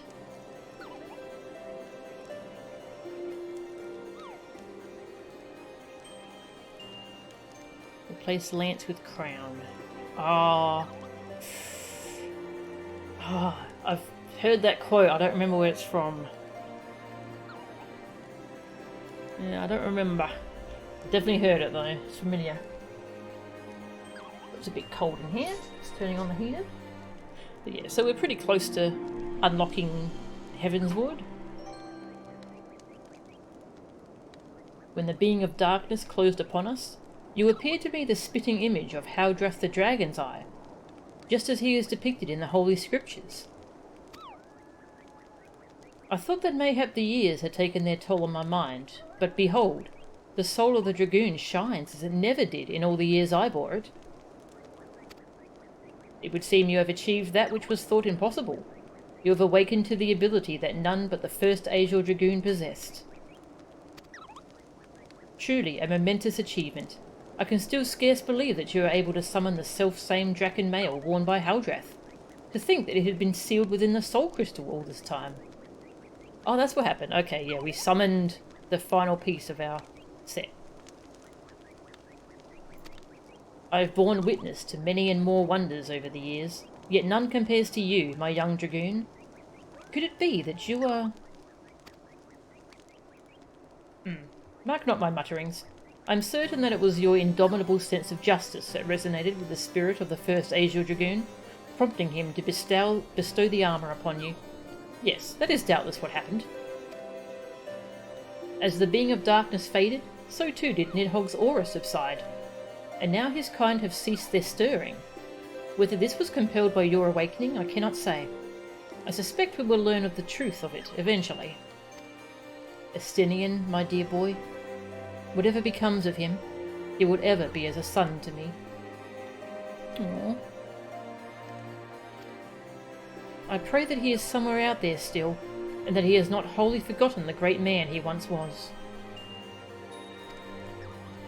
When that darkness brushed against me, the self-same torrent of emotions swept over me as those I experienced 20 summers past. But there was something else besides. There was a voice, and it lamented the rift that divides dragons and men. You will come to comprehend what I speak in due time. Till then, Mel-chan, I pray that you will ever use your newfound strength in the name of justice.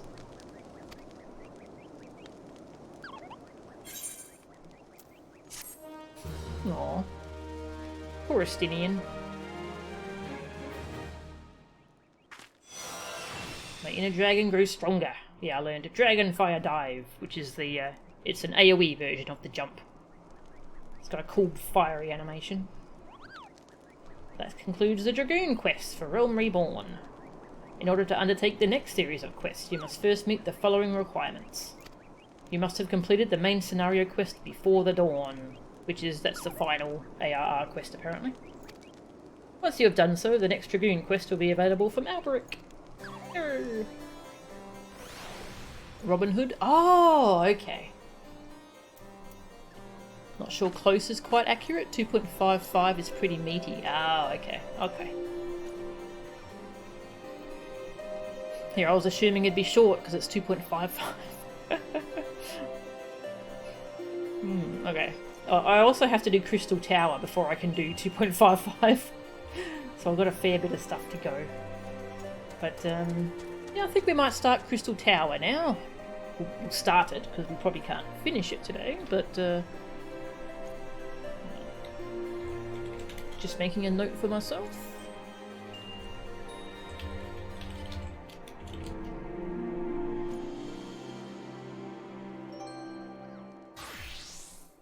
Okay. Alright, that didn't take too long actually. We could probably show off some more class quests. Excuse me, Midgardsormr. Ah, Milchan, a pleasure to see you return. I see that you remain steadfast in your pursuit of the way of the Dragoon. How fare you of late? With Estinian having left us, the post of the Azure Dragoon has been vacated for the first time in the sea's recorded history.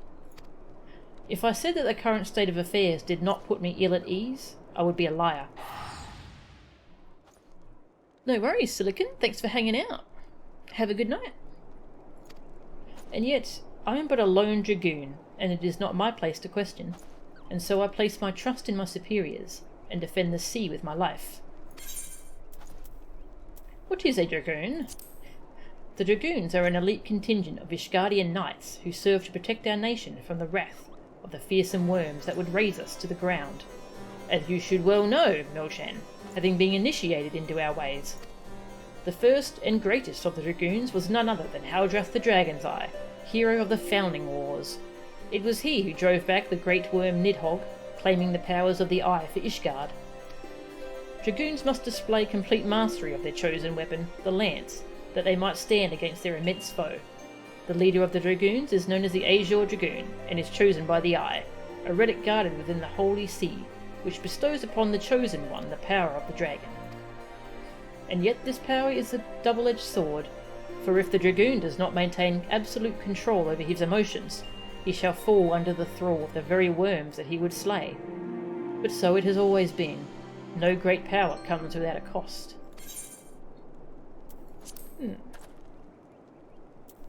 Oh, if I change my class, he'll comment on it. Let's go White Mage. Milchan, a pleasure to see you return. Though I cannot help but observe your garb. You have not abandoned the path of the Dragoon, have you? That's funny. The cutscenes for Crystal Tower are long. Okay. Well, we'll just make a start on it then. Oh, I'm not good. And so when you finish the level 50 quest, I mean, you get the chest piece. But you also get a chest containing a full upgraded set. Which usually has a different colouring. And so that's what this set is. It's all like this really nice dark blue colour. It's really pretty.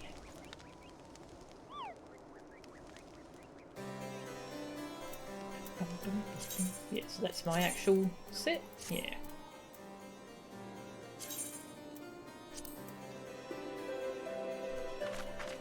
Soul of the Dragoon. Upon the surface of this multi-aspected crystal are carved the myriad deeds of Dragoons from eras past. Alright, so that's the end of the Dragoon ARR stuff. So let's go start Crystal Tower. Crystal Tower quests. That's over in Mordona. Off we go.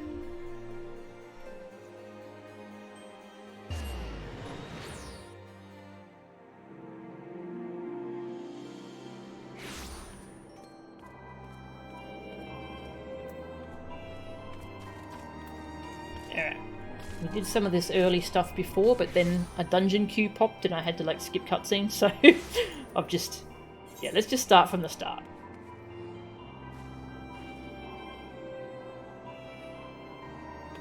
The raid dungeons themselves aren't that long, but the plot between them are numerous and long. Get used to it, since it won't get quicker with the later raid quest series. Okay, that's fine. Legacy of a Lag. Do I know you? Ah, unless I am very much mistaken, you are the famed adventurer who bested the Garlean Empire's general, are you not? The great Melchanangura herself. Amazing! And more than a little serendipitous. One might even call it fate. I but recently received word of a truly unique opportunity, you see. An opportunity the like of which none but one of your worth could take advantage. The reward? Naught less than the accumulated knowledge of a fallen civilization. The risk? A single misstep could cost you your life. But what is a little danger to a storied hero such as yourself? A woman with absolute confidence in her own abilities stands to profit handsomely from this venture. No, I crave no recompense for my part in bringing this opportunity to your attention. The historic discoveries you shall make will be reward enough, I assure you. If my words have fanned the flames of your curiosity, then I bid you seek a man by the name of Rambrose at St. Coinach's Find. It is he who stands at the doorway of untold marvels, awaiting the arrival of a champion bold enough to march across the threshold.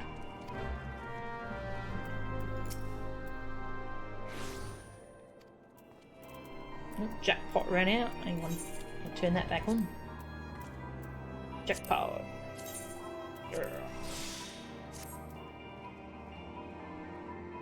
Okay. Go to that camp. Yeah. It's interesting and important plot? Yeah. Sounds pretty cool. It's about that big crystal tower. Which, I mean, that looks cool. Who wouldn't want to learn about it?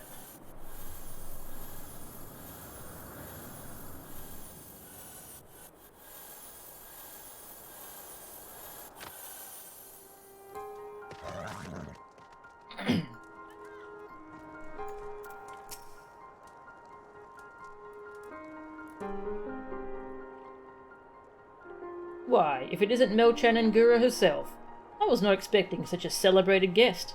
To what do I owe the honour of this visit? You were directed here, you say, by a man clad in foreign garb? Well, the opportunity he spoke of must surely refer to our latest anthropogeographical endeavour. Quite how he came to know of it is another matter. All knowledge of this project was supposed to be restricted to my organisation. But that is something for me to ponder in private. You are here now, and your services will, I am certain, prove invaluable. I must warn you, however, that the venture we have in mind is no simple excavation. An unprepared or incautious adventurer could very well find herself on an unplanned and unpleasant journey to Thul's solemn halls. Knowing this, do you still wish to lend us your cooperation? I rather thought you would say that. Your courage is scarcely a secret. Now, the first... Melchan, I thought it was you. Sid.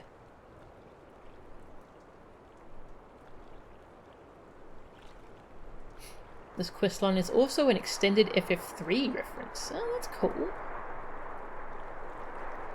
You don't mind the large amount of plot, just make sure that you don't start it if you have other things to do during the day. Yeah, that's fair. What brings you to St. Coinach's? Don't tell me the Alliance has sent you on another realm-shaking, history-making mission to lay low an apparently insuperable foe, yes? No? Ah, I see you two are already acquainted. That is well. Master Garland, our intrepid hero here caught wind of the forthcoming expedition, and has kindly pledged to assist us. She has she? Glad to have you aboard, Melchan. You don't have the faintest idea what you've volunteered for, do you? Very well. Let us begin at the beginning. So this is where Sid's been the whole time, while the other 2-point whatever patches have been happening. The sons of St. Koinarch are tasked with unearthing the secrets of the long-fallen Allegan Empire, and this present endeavour aims to delve more deeply into the civilization's mysteries than ever before. But I know that look. In the event that you feel ill-equipped to contribute much on the subject of Allegan archaeology, I invite you to recall your encounter with the Ultima weapon. That mechanical monstrosity represented a feat of engineering far beyond aught Garlemald can presently achieve. Nero Tolskava simply awoke it. I mention this by way of a reminder that you have had what one might term extensive first-hand experience with a notable Allegan relic. In short, you're practically an archaeologist. Now, to the core of the matter. Here in Mordona, there stands an entire Allegan structure which we have yet to investigate. I speak, of course, of the Crystal Tower. After witnessing the destructive capabilities of the Ultima weapon, and the lesser moon Dalamud before it, it seems wise to treat any remnants from that era with the utmost caution. They must be analysed, monitored, and, above all, kept from falling into the wrong hands. To put it plain, I have no wish to see another megalomaniacal legatus wield one of those weapons. It was this thought which first moved me to contact the Sons, and propose that the tower be explored.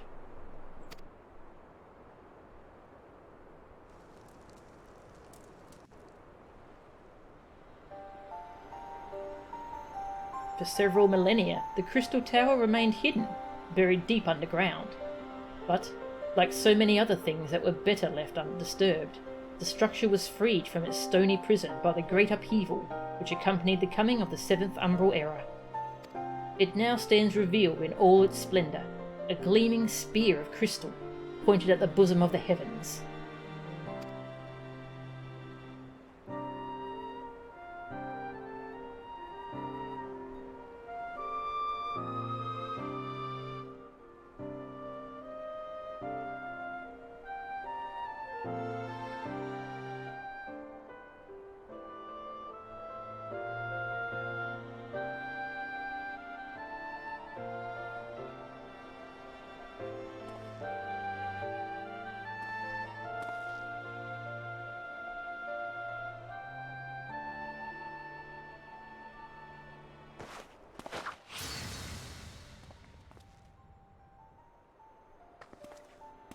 We believe the tower to be the repository of much of the ancients' wisdom. Unfortunately, its entrance is guarded by formidable defences, and we cannot so much as peep through the keyhole, much less set foot inside. These defences take the form of statues, carved into the likeness of giant swordsmen. The 8 sentinels, as the Sons are wont to call them, is the first barrier we must overcome.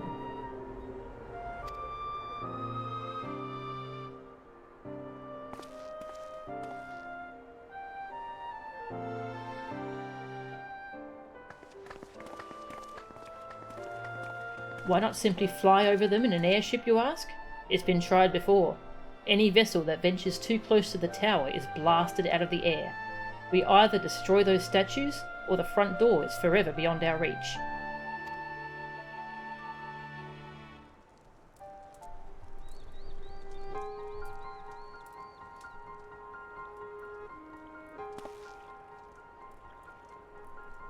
My colleagues and I are ill-suited to negotiating such deadly hazards. Thus, if we are to gain access to the tower's secrets, we must needs employ the services of an experienced adventurer. It will be difficult and dangerous, Melchan, but I can think of no finer woman for the task. If I didn't know better, I'd say you had a taste for these deadly escapades. I look forward to working with you again. There is much and more to be done before we can begin the expedition proper.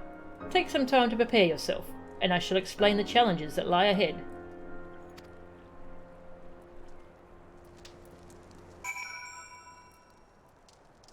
You can have as much plot as you gosh darn please, and you'll enjoy it, just as long as it's good. That's good. The next raid is also great, but that one never ever ends. It has some kick-ass tunes though. Ah, cool, cool. Well, good music is always a huge plus. Our first objective is to reach the entrance to the Crystal Tower. As I previously mentioned, however, that will prove no easy task. The entrance is guarded by powerful defense mechanisms, each utilizing one of the 4 elements of fire, wind, water, or earth. Anyone attempting to simply stroll past these unsleeping sentinels invites swift obliteration. Based on Master Garland's analysis, however, we are reasonably certain that the attacks of these lethal contraptions can be reflected using a crystal of the corresponding element. Naturally, these crystals must be of surpassing clarity, free of the slightest impurities, much like the flawless specimens used by the Beastmen in their primal summoning rituals. Mayhap I should have said exactly like the specimens they used. Were there any other way, we would not ask this of you, but we need someone to enter the Beast Tribe's strongholds and liberate their perfect crystals. For the moment, I would have you focus on obtaining 2 of the 4 crystals we require. Pray make for Lenosia, where both the Sapsa spawning grounds and Ugamaru mines are located. You may be certain that the materials used in the Beastman's sacred rituals will be well defended. Whether you choose to venture there alone or with companions, I shall leave to your discretion. But whatever you do, please be careful.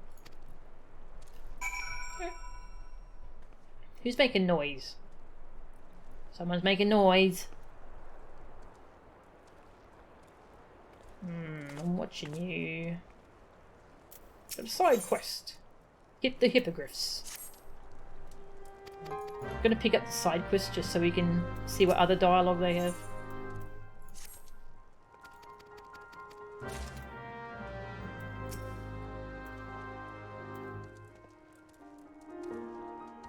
You come as a summoner. Oh yeah, because the summoner quests took us here. Okay, that's interesting. Who are the sons of Saint Koinak? We are but the finest minds in Eorzea, drawn together to decipher the ancient mysteries of the Allegan civilization.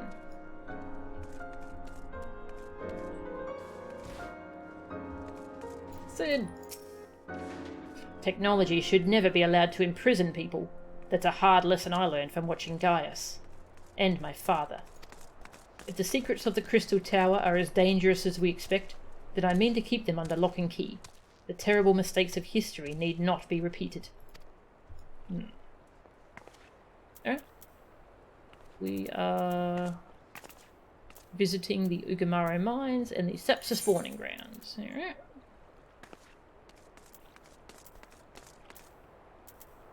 The Aelport.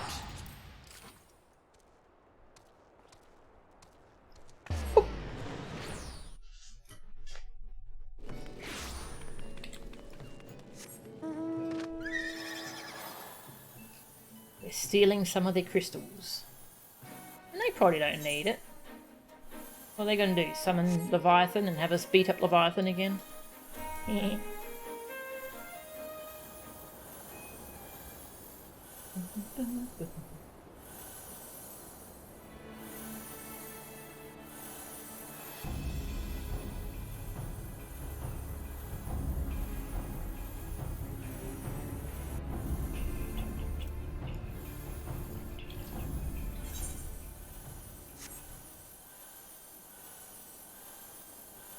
Just flying over all the pretty scenery.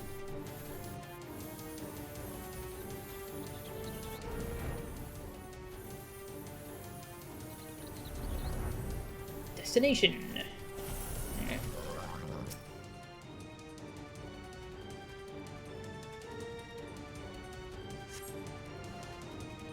Be gone, Shore Walker. No. Boing. I jump instead. Boom! Oh, that's such a good animation.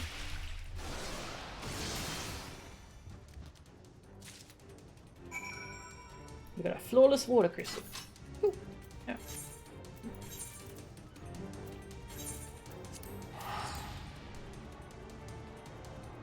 This step used to make you do a boss fight for each crystal. Ew! Oh, I'm glad they don't make you do that anymore. Yuck. That's a good change.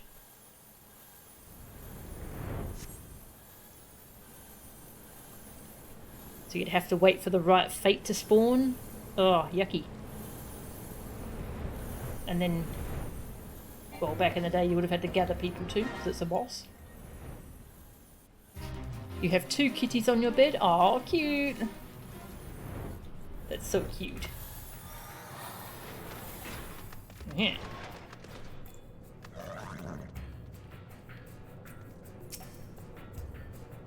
Who wants a fight? Fight me. A trespasser. Invader, infiltrator, trespasser. Boing. I'm just gonna stand in that because I'm a Dragoon. The Dragoon jump animations tend to just lock you in place for long enough to get hit by stuff. It's pretty funny. Earth crystal. Yes. Actually, this reminds me, there were some cutscenes from doing the extreme difficulty primals that I was going to show. I don't think I've shown them, so I'm going to quickly do that. It involves Ascians being jerks, as they do. Yeah, I'll do that quickly. Boing! Early ARR really seemed to be bad at respecting the player's time.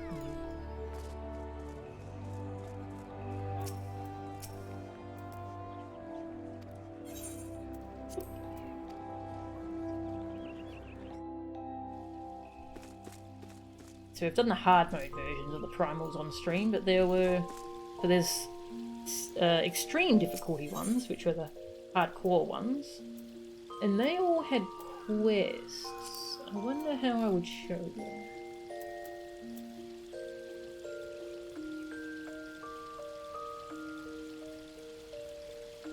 So Hildebrand.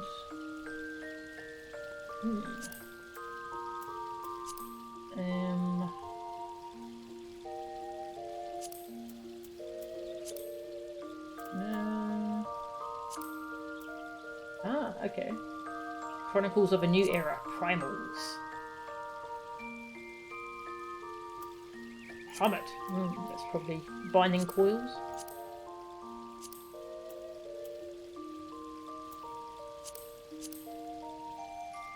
If fruit bleeds, we can kill it. Okay, no, that's hard mode. Gale Force. Okay, here we go. Extreme mode.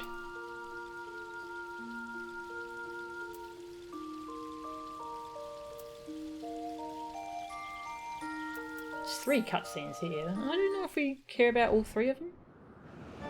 Yeah, this is just Garuda showing up. It's the same cutscene as hard mode.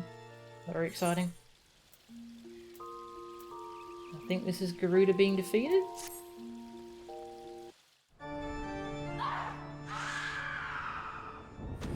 Yeah. Same thing. Yeah, cutscene 3, that's what we want.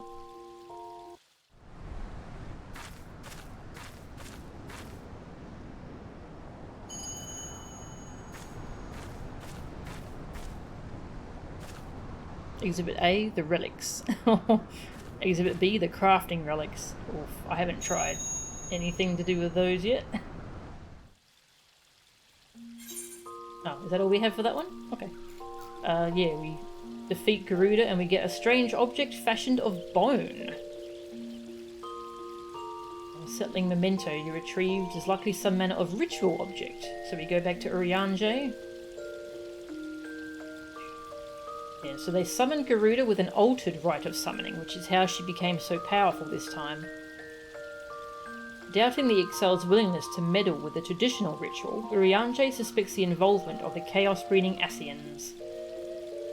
And then, oh no, there's another primal! Now we fight Extreme Titan. No new cutscene here? When do the new cutscenes show up?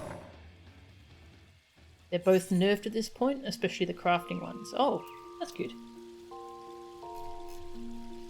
Yeah, and then you defeat Titan, and there's also a strange ritual object.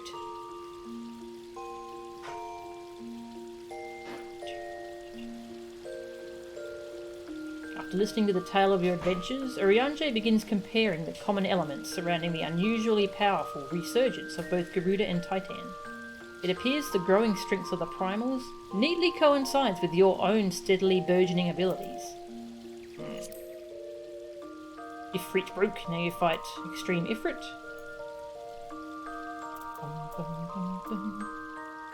Cutscene 3?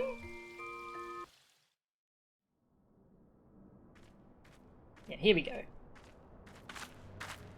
Ifrit was reborn with the strength of 1,000 raging infernos, and yet you vanquished him. I can offer you naught but praise, bringer of light.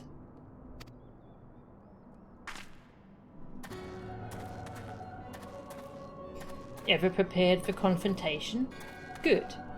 Those instincts serve us well as they serve you. Ascian of the 12th Sword, so that's an interesting rank. What meaning hides within this constant pursuit of ever greater strength? Have you paused to dwell on its significance? However you might choose to justify your actions, it seems you have tested the very limits of these 3 primal avatars.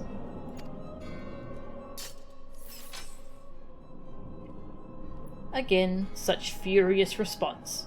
Did we not make ourselves clear? As amusing as such might prove, we did not come to trade blows with you. This meeting is at an end. We must thank you for a most enlightening display.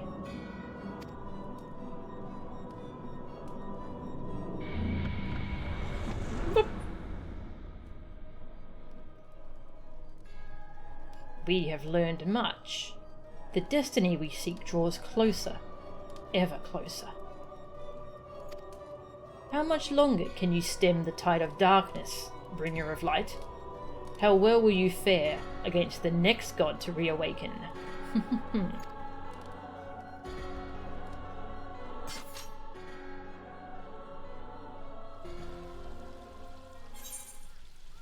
There are 2 very easy trial bosses tied to the relics. One is useful for a blue spell. Ooh, I like blue spells. Yeah, there's another ritual object.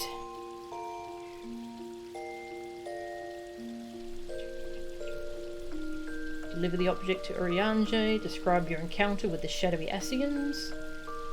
The Elysian laments that while he is occupied with uncovering a more permanent solution to the primal threat, there is no recourse but to continue slaying the beastmen deities whenever they arise. It appears, however, that he may have a means to aid you in this increasingly dangerous endeavour, and I think that leads you to, like, relic weapons.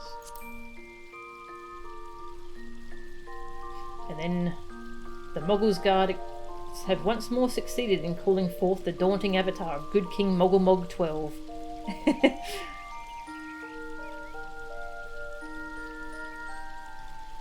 Kuplo Kop attempted to chastise the Moggul's Guard for their previous folly in summoning the king.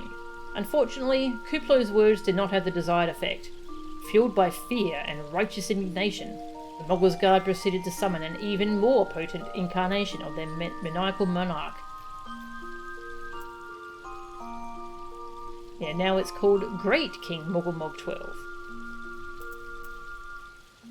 Don't think these cutscenes are any different.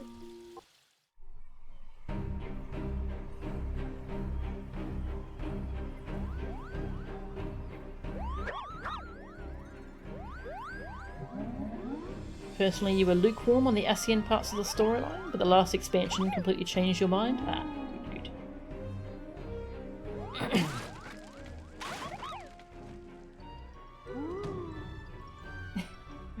Okay, it is different.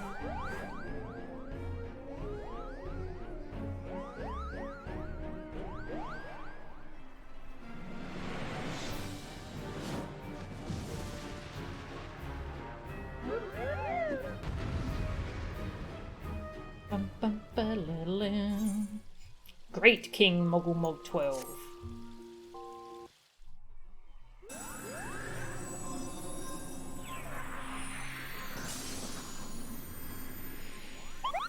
May his wisdom guide us through the ages.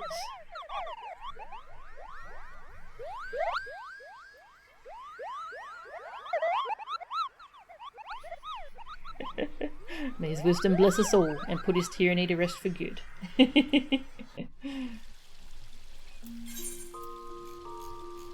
that one's not important to anything, I don't think. It's there though. And hey, Leviathan comes back. And we once more use the twin vessel, the Whirl Eater.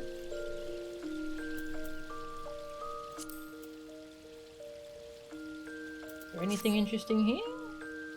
I thought there were more Ascian cutscenes, which is why I wanted to show this stuff. But seems like there's only a couple. Judgment bolts and lightning, very, very frightening me. Yeah, Ramu comes back. The touched silks, fueled by fear and anger, have once more summoned their thunderous god. Though adamant that Ramu holds no destructive agenda, the Elder Sylph admits that the Primal's very presence is a danger to the land.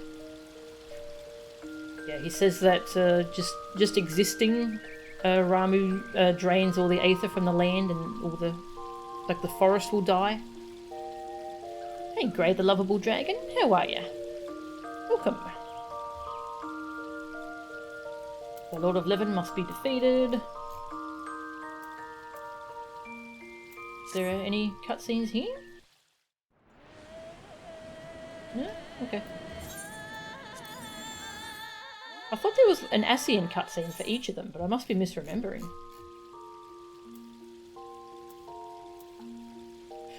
Yeah, and they also use the enhanced summoning ritual. Okay, this doesn't say it, but we find out that the enhanced summoning ritual involves a sacrifice. Yeah, they start sacrificing their own, the worshippers, to help enhance the primals. And all of the beast tribes start doing this, so the Ascians are involved in that. And we fight Shiva again, and Lady Iceheart once again is the vessel for her rebirth. I don't think this one had the same ritual, sacrificial ritual done.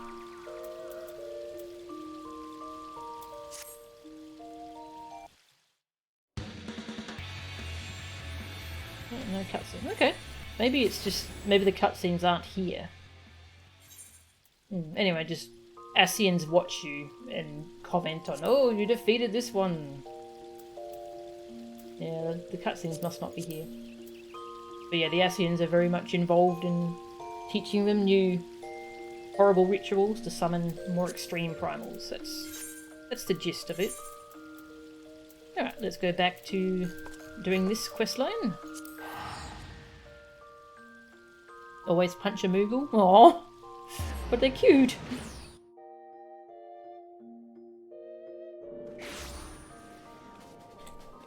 Alright, we collected a couple flawless crystals.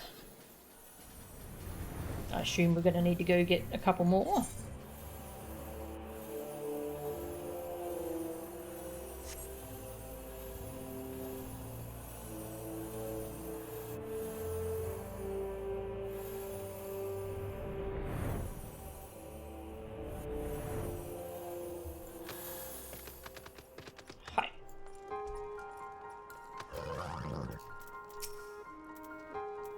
How progress your efforts in infiltrating the Beastman strongholds?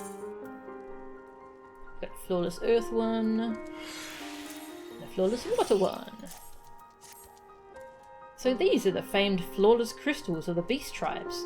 I have seen nothing. I have seen countless specimens from I know not how many excavations, but nothing to compare to these. Their purity is astounding. You have done well, Melchan. With these in our possession, we lack only the crystals of fire and wind. The former lies in Zaharak, the war camp of the Amulja in Thanalan. The latter in Natalan, the roost of the Ixal in the hills of Korthas. You can expect them to be as closely guarded as the first two, if not more so. Still, I look forward to receiving word of your resounding success.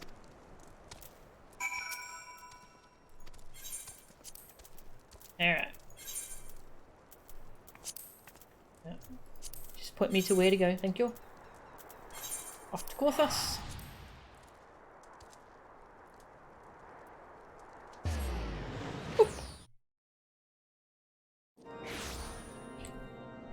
Yeah, we'll stay as a Dragoon for a little while, I reckon. Oh, foggy here. The fog's always a little bit unnerving. A little bit scary. Oh, hey. Is this a hunt mark? Okay, I'll fight you. While I'm here, I'll fight you. It's got a little red symbol. That means I need to kill it for something. 1 of 4. Okay. Kill the wolves. Boing. When you're halfway through a jump and the thing dies, you just kind of whoop back to the ground. It looks really weird.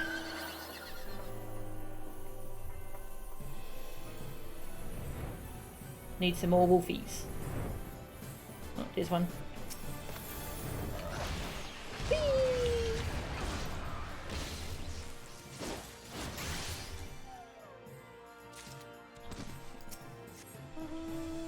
And one more wolf. Hello. Are you a wolf? Yes, you are.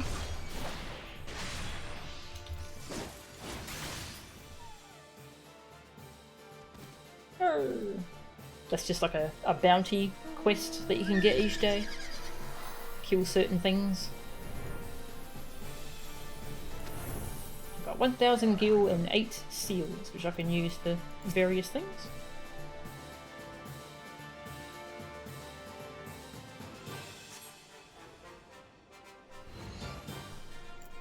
Hi.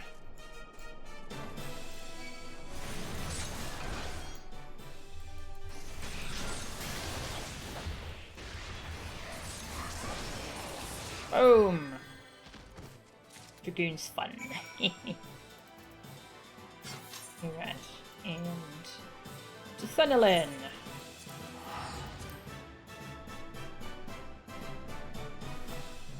Oop.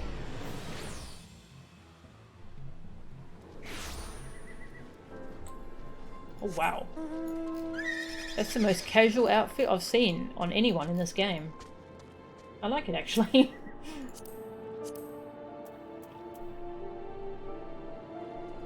Summer indigo shirt. And peace lovers pantaloons. That's good. And shaded spectacles. He's having a chill day. Oh cool, a frill neck lizard. Kind of surprising how many Aussie creatures are pets here.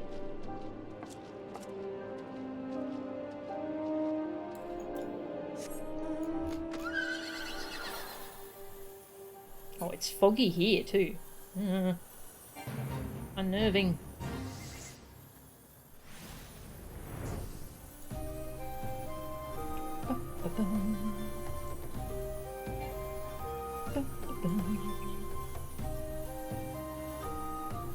Actually, how tough are these monsters? I wonder if I could do this with my black mage.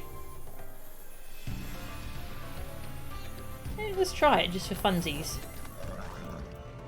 I've just got Black Mage to level 50, and it's very fun. I can't do the, I don't have the Black Mage Glamour. Now I like Black Mage. Oh, that's right, I've got Flare. I never really found, I haven't actually figured out how to use it yet. I don't know my rotation yet, it's okay. I'll make things go boom.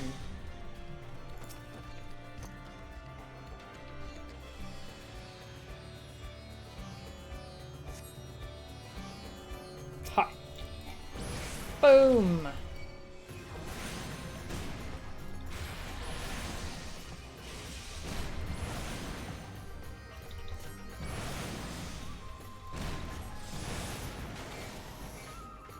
Now I'm in ice mode and I get all my mana back. Very fun spec. Very fun class.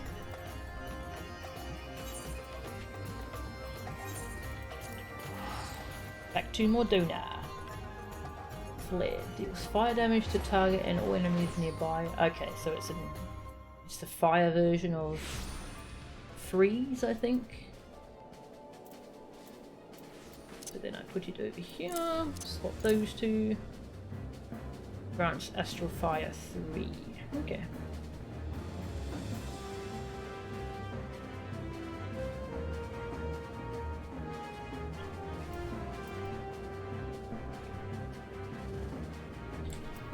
I haven't seen what that spell looks like. Let's just see what it looks like.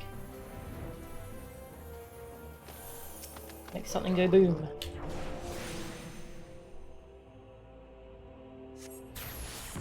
Oh, that was cool!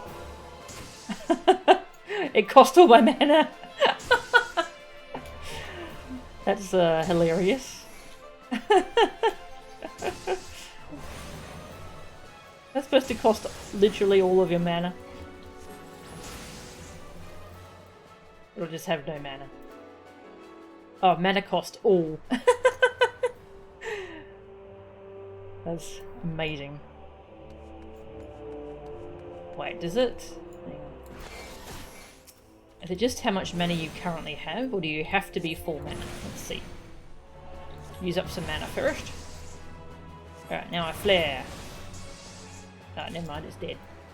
I flare this horrible looking frog. Oh, okay, so it just uses the rest of your mana. Boom! Oh, hey. So you use it before you swap. Oh, that's so cool. It is indeed how it works? Nice.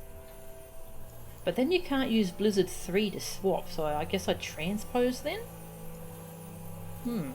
The Black Mage rotation changes completely at different level ranges. It's kind of confusing. Like you start off by using transpose to swap between fire and ice, and then now you're using fire 3 or blizzard 3 to swap. And now I'm like, wait, do I go back to transpose?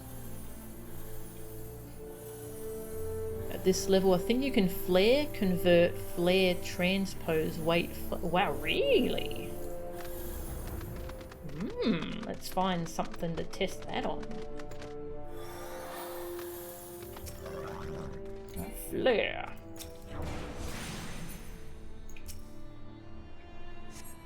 Transpose. Oh yeah, I can. That's cool. Puts me back in fire. Transpose. That's very silly. Boom. One more for the road. That's so silly, I love it. Oh.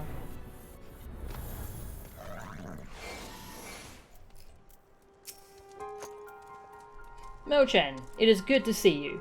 Tell me, were you able to obtain the remaining crystals from the Beastman? Yes. Got the fire, and got the wind. Who are we missing? I guess we didn't need electric or ice. Wonderful! With all 4 crystals in hand, we are now ready to proceed to the next stage of our preparations. I hope I did not give the impression that we would be embarking on our journey to the Crystal Tower just yet. Alas, there is another step which must be completed ere we come to that. While the crystals you acquired are indeed flawless, they are of little use to us in their present form. If they are to reflect the elemental forces of the tower's defences, they must needs be cut and polished. A process which calls for a very particular set of materials. Procuring them will be a challenge in itself, I fear. Needless to say, we'll be requiring your services once again. Man, I just want to go to the cool Crystal Tower.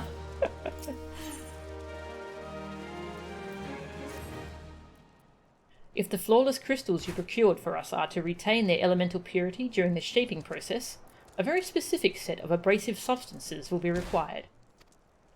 Well, I say substances, but one might just as well call them one substance, namely aether sand, which has 4 elementally aspected varieties. Alas, aether sand is neither common nor cheap. Indeed, it is not unusual for the abrasive to exceed the value of the precious stones it is used to polish. Given the rarity of the materials in question, the Goldsmiths Guild in Uldar seemed the likeliest place to purchase the quantity we require. When I contacted the Guildmaster, however, I was informed that no aether sand was currently available, though I requested that word be sent. As new stock came in, I have yet to receive aught but apologies. I should mention at this point that I placed the order some time before you procured the flawless crystals. I am well aware that acquiring aether sand is no small feat, of course, and I am not an impatient man, but I fear the more we delay our investigation, the greater the risk that the tower's secrets may fall into the hands of our other, less savoury parties. That is why I wish to entrust you with the payment for our purchase, and send you to speak directly with Guildmaster Serendipity. Mayhap the presence of such a distinguished personage will spur the guild into action. In any event, it is my hope that when next we meet, you will have found at least one of the 4 varieties of aether sand we require. Oh, there's going to be a whole thing, isn't it? Your decision to join our expedition to the Crystal Tower was a most welcome development. Should you have any question for me, you need only ask. Alright, Uldar.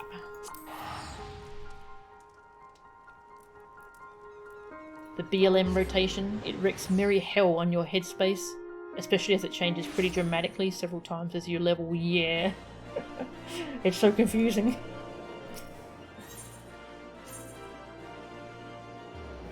Goldsmith.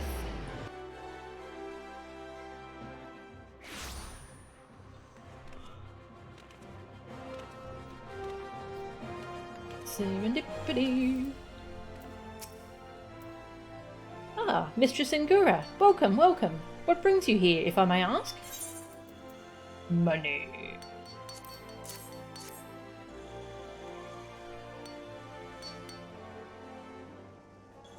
You're here on behalf of the Sons of St. Koinuk? What fortunate timing!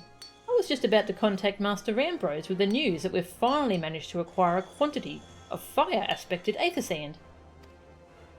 I'm afraid it may be some time before we can supply the other 3 varieties, but you are welcome to settle accounts for that which we have now. Pray speak with Jemime over the... Ah, I do beg your pardon. It seems she's assisting another customer. Biggs! Come on, there must be something you can do. Without that sand, we'll have to rethink our whole design. I sympathise with your plight, sir, but as I explained, the aether sand in question is already spoken for. If you'd like to reserve the next shipment, then I would be happy to accept the funds you've offered as partial payment. Partial? Are you saying it's not enough? I'm already stretching our research budget as it is. Oh, I suppose a man can do without a midday meal for a year or 2.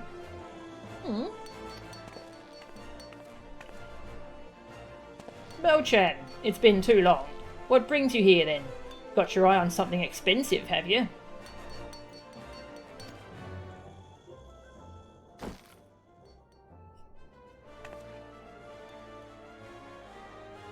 Well now, that is quite a money pouch. The sound of so many gil clinking together is strangely satisfying, is it not? Calming, and yet invigorating at the same time. Oh no, you're here for the blooming aether sand, aren't you?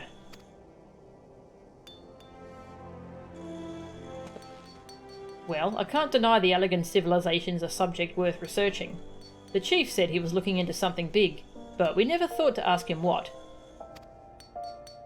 Wedge and I have been too busy tinkering with a new airship design to think of much else, see? Well, I say tinkering. Wrestling would be more like it. Still, after much wringing of hands and gnashing of teeth, we've managed to put together a prototype crystal-powered propulsion system. We've got the idea for it when we heard how you lot had used a corrupted crystal on board the Enterprise, as a matter of fact. Anyway, to cut a long story short, our design calls for all 4 varieties of aether sand.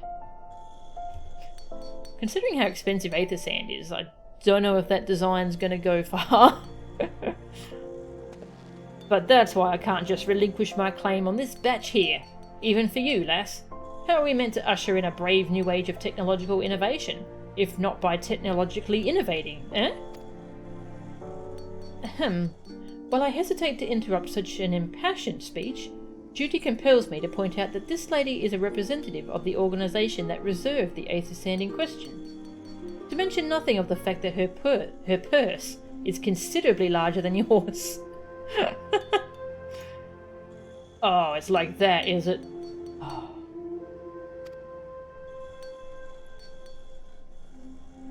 Alright. This batch is yours. I'll let you have it.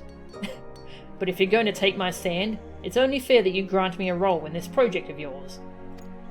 I'll take that as a yes. It's not every day you get a chance to experiment with the wonders of the ancients. With any luck, they'll inspire me to think up another technological innovation or two.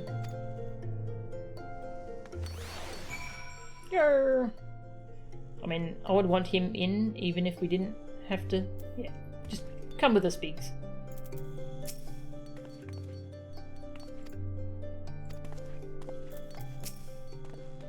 Now then, from what you have told me, I'm guessing you'll be needing the other 3 varieties of elementally aspected Aether Sand as well, right?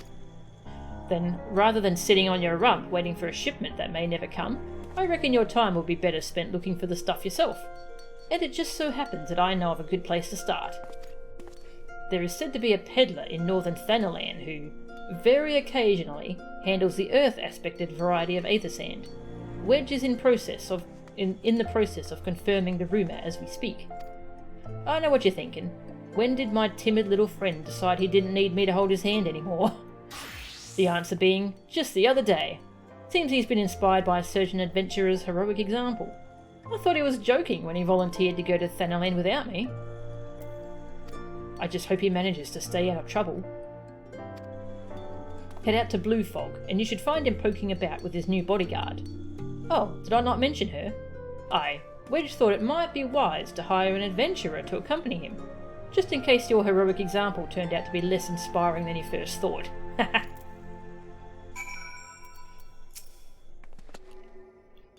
If you mean to go looking for the Aether Sand yourself, you'd best catch up with Wedge over in Blue Fog. As for me, I plan to set out for Mordona, just as soon as I've finished locking up the workshop. It's funny because, like, in the background we saw this person who had clearly just picked up goldsmithing because they suddenly changed outfit to be naked. new class, wearing nothing, and then whoop, there we go, we're wearing clothes now. Yeah, it's funny how when you equip a new class, you're wearing nothing but that weapon or that tool. Okay, Blue Fog. Let's see how Wedge is going. I've been wondering what Biggs and Wedge have been up to.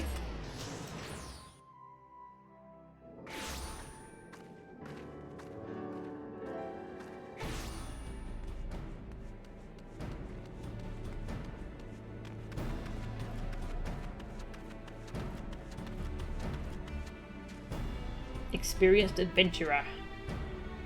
Where's Wedge? Save your greetings. If you're looking for a hired blade, then you'll have to look elsewhere. After the day I've had, the only company I crave is the squat, silent type. The type that has a handle and holds no less than a pint of ale. You wish to hear my tale? I warn you, 'tis no stirring epic. But as you asked, my employer, a Lalafelon lad, wished to pay a visit to a peddler who deals in some manner of special sand. I forget what it was called, but 'tis apparently worth a small fortune. Anyway, when we arrived, the man claimed his stock had been stolen by bandits. Determined not to return empty-handed, we crept into the bandits' stronghold and set about locating the stolen goods. Long story short, alarms were raised, rogues were awoken, and we fled in a blind panic. I was separated from my employer in the confusion, and I've not seen him since. Oh dear. Oh, a friend of yours, is he? Then you'd best be prepared for the worst. 'Tis just possible the poor sod may yet be lost in the old Amagina mithril mine, but I fear the bandits will have caught up with him by now.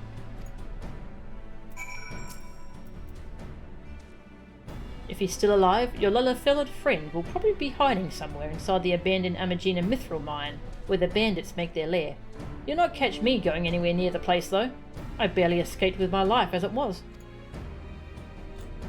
Alright, off to rescue Wedge.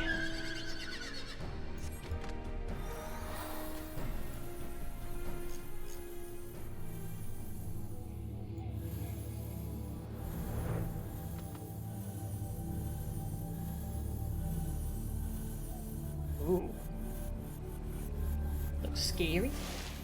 Lagoon down here.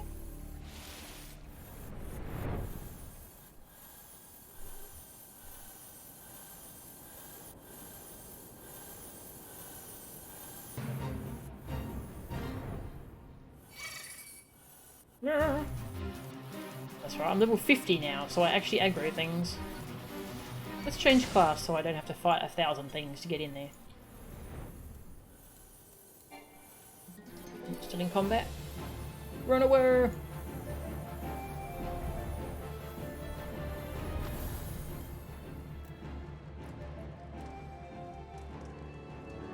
Alright. Dragoon! Since Dragoon is level 60, it doesn't aggro all this stuff.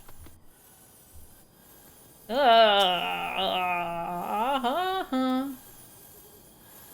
think I've seen that thing once before, and it horrified me then too.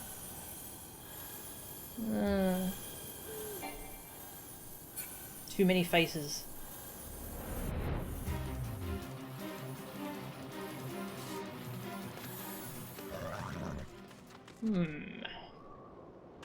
Where is he?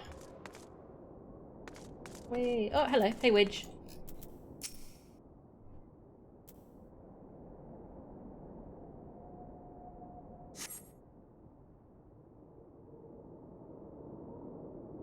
How could I be so stupid?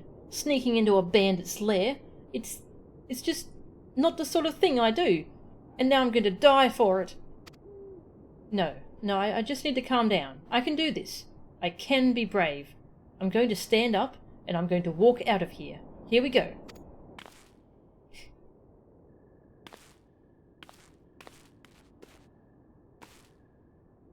Yeah, I'm sorry. Please don't kill me. I promise I'll leave and never come back? Just wave. Mel-chan, is it really you?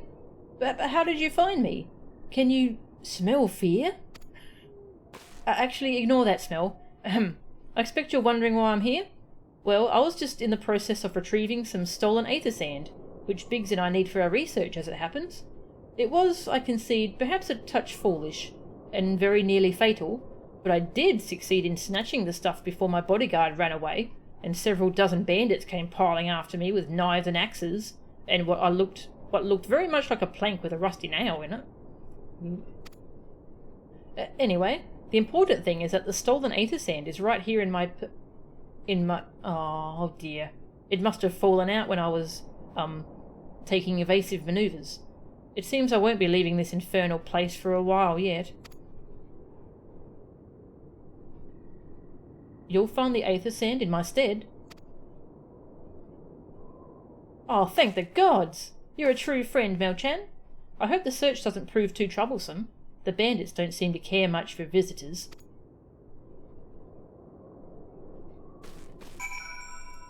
Oh, he's gone back to crouching in the corner. The aether sand must have slipped out of my pocket while I was busy evading the bandits. I'm sure it's somewhere around here.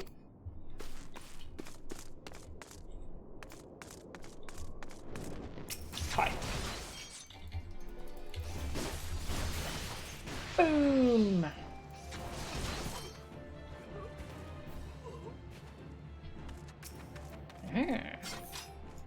Aether sand.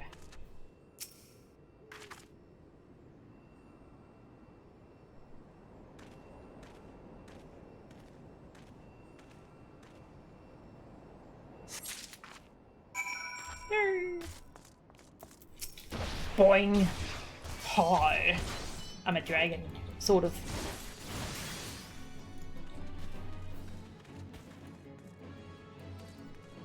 I have a dragon. Mel-chan, have you had any luck locating the aether sand?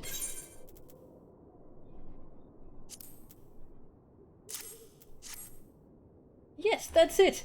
I must return to the workshop at once and tell Biggs the wonderful news. What's that? You're also on a mission to collect aether sand? And you're working with the chief? A treasure trove of Allagan knowledge, you say? I see. Then you should really be the one to have this. Biggs and I are far from exhausting all possible avenues of airship innovation, but it sounds as if your problem can't be solved by any other means. This expedition of yours sounds jolly interesting, I must say. I'm half inclined to join you. In fact, I think I will. Any venture worth the chief's time must be worth a look. Right, I'm more than ready to leave this awful place behind, and you should return to Mordona with that aether sand before there are any more, little mishaps. Be sure to keep a close eye on your pockets, Melchan. Right. Back to Mordona. Well, that took a while, but we got 2 kinds of sand. Still need 2 more, though.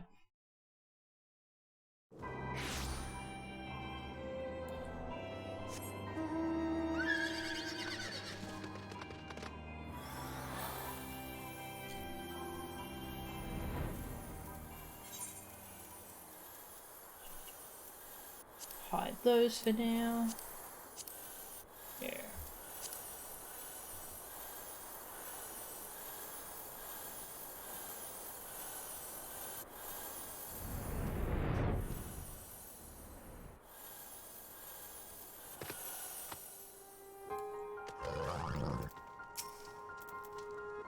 Ah, Melchan, you have returned. I take it from your presence that you were successful in procuring us some aether sand. Tell me, which variety did you find? Actually, hang on, I'm just going to see if I can find Biggs around here first. There's Sid.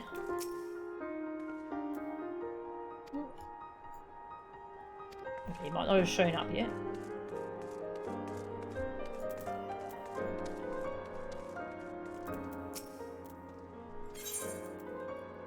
Fire-kissed aether sand.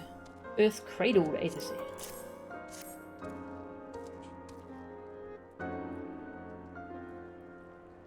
I see. 2 varieties. Well, that is 2 more than could reasonably be expected, and 2 less than I had hoped you would say. Forgive my flippancy. You have done well, truly. If all goes to plan, we need no longer fear death by fire or earth. Master Garland, if you would be so kind as to prepare the relevant crystals. I shall set to work immediately. Truth be told, I've been looking forward to this. One does not encounter materials like these every day. Speaking of which, how in the 7 hells did you find them? Mistake me not, old friend. I know only too well how capable you are, but aether sand isn't something you simply find gathering dust at the back of a merchant's rare gem cabinet. You had help from Biggs and Wedge. Trust them to design a revolutionary new engine the moment I turn my back.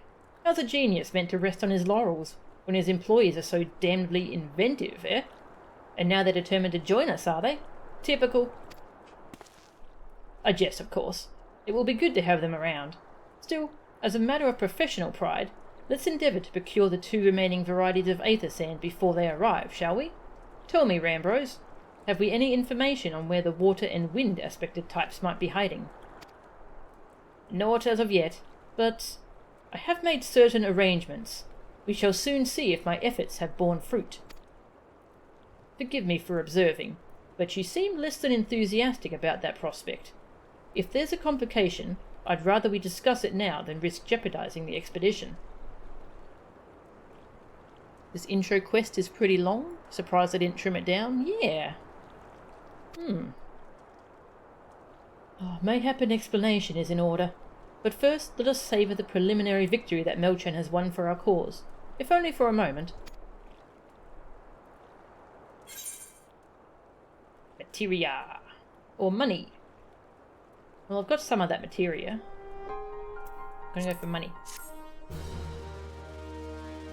Money, money, money, money. I appreciate you can just pick money. Like more money as your reward for things. Yes, yes, I must speak of the arrangements I made to acquire the 2 remaining varieties of aether sand. Some days ago, I asked a Charlayan acquaintance of mine to travel to Gridania, and there gather the necessary materials. Since that time, however, I have heard nary a whisper from him. To be frank, this lack of communication is not entirely uncharacteristic, but I cannot discount the possibility that something ill has befallen the man. Alas, we do not have time to investigate his fate, Oh, hi, dragon. As I have mentioned before, the more we delay our expedition, the more likely it is that the Crystal Tower's secrets will fall into the wrong hands. Therefore, I would entrust you with the same mission I assigned to my friend. Travel to the Black Shroud, and seek out Pass Montret, the master of the markets in Gridania. If anyone knows where Aether Sand might be, it is he.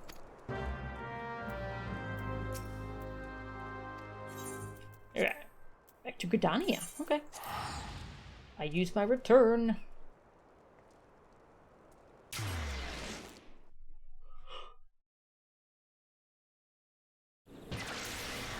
Boop.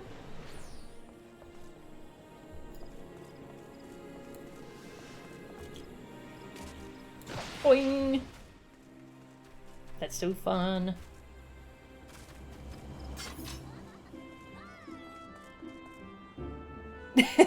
I immediately ran for the inn room, because that's what I do when I half back to Gridania. Let's go the correct way this time.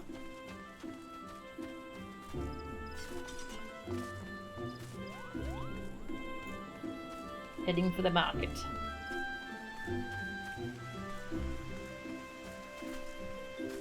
Boing!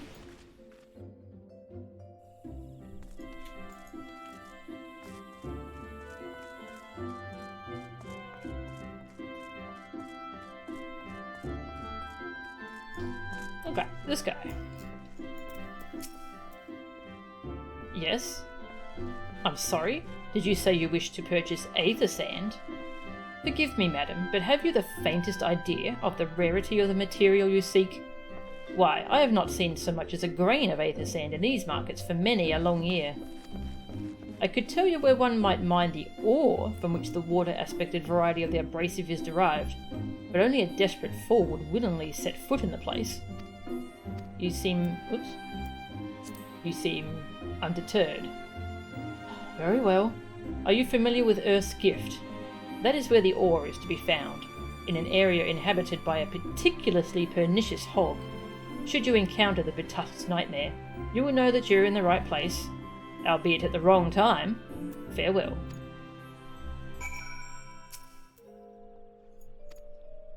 A hog. Okay. I fear no hog. I'm a Dragoon.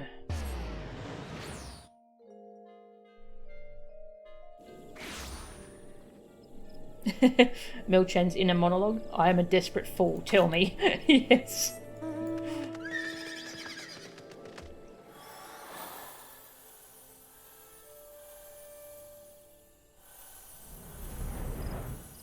Head down this way.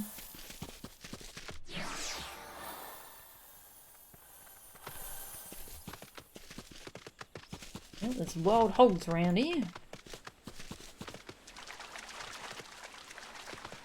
Hulking hog carcass. Okay. I guess our friend already killed them.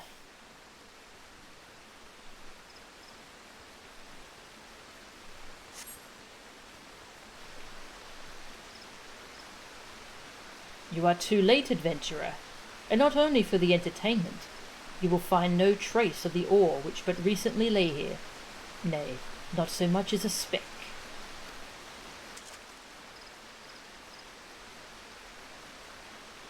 Ah, no. You will never spy me from there. Look, I've got a theory what's going on, but yeah. For the time being at least, you will have to trust the evidence of your ears. Now, stop squinting at the foliage and listen. As I told you, the water-blessed mineral you hoped to find is gone, taken by me. Victory has made me magnanimous, however. Accordingly, I have decided to share the location of an alternative source of Aether Sand with you. The wind-touched variety, to be specific. I trust I have your attention? Good. A band of Ixal in the North Shroud keeps a quantity of the abrasive for the purpose of removing impurities from lesser crystals. Well, do you mean to dally here all day? Make haste, adventurer, before I snatch another prize from under your nose. This is to be a race. The Ixali logging grounds in the North Shroud shall be our destination. And that is where the real amusement will begin. May the best man win. Okay. That didn't go where I thought it would. I thought it would be that he got swallowed by the boar, but killed it in the process, and now we had to save him, but... Okay, no, it's... Not quite sure what's going on.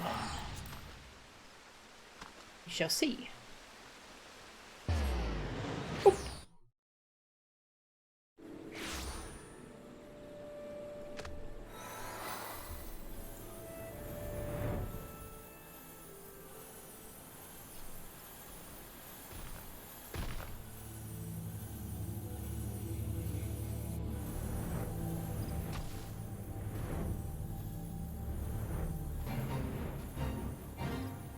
The XIV logging grounds.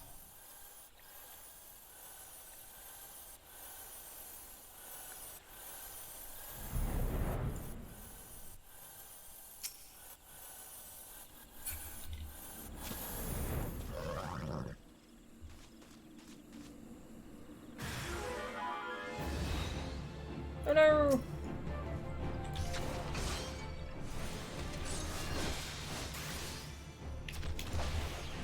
Boom! It's drunky! Now well.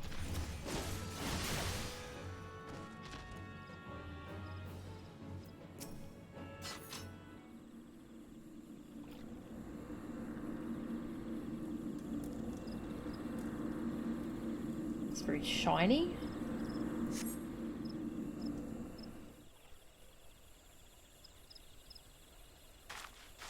Bravo! That was quite a show, adventurer. Why, the spectacle proved so enthralling that all thoughts of aether sand slipped my mind. I appear to have forfeited our little race. Congratulations. The wind-touched abrasive is yours. And yet, having been treated to such a memorable performance, I cannot help feeling that the greater prize is mine. This inequity must not stand. I insist that you accept a token of my appreciation.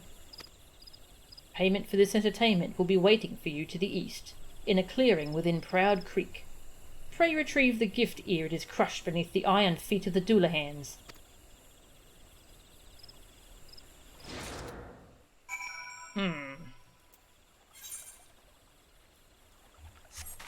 Collect the reward offered by the disembodied voice.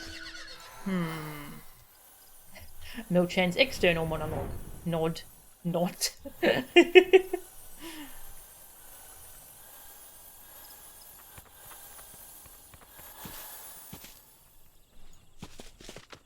Hi.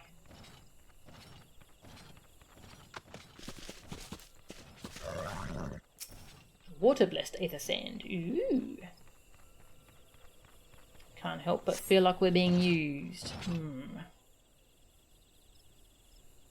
Not what you were expecting.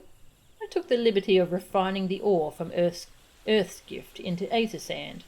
Do keep it safe, adventurer. Lest you accuse me of playing games, you should know that the thought of relinquishing my prize never once crossed my mind, until I saw you in action. Such deeds must needs be rewarded. It is my vocation, you see, to record history as it is made by mortal men, and I much prefer to chronicle the accomplishments of the bold and the mighty. Thus, it is my fervent wish that you continue your career with the same courage and zeal you have shown today. We shall meet again, adventurer, and sooner than you may imagine.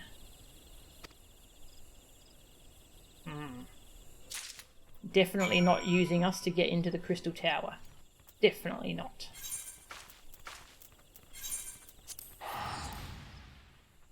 Disembodied voice offering gifts. Yeah.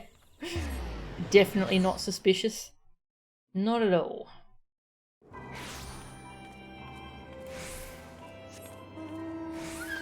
Ooh. That was cool.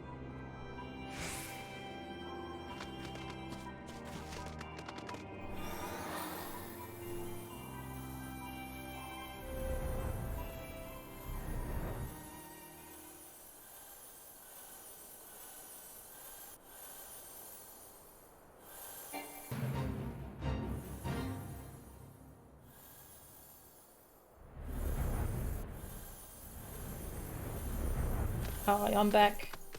Definitely nothing strange happened. Nope. Everything's good.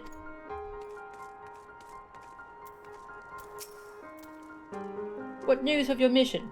Are we any closer to acquiring the remaining abrasives? Wind-touched aether sand. Water-blessed aether sand. You've brought both? I shall have Master Garland begin work on the crystals immediately.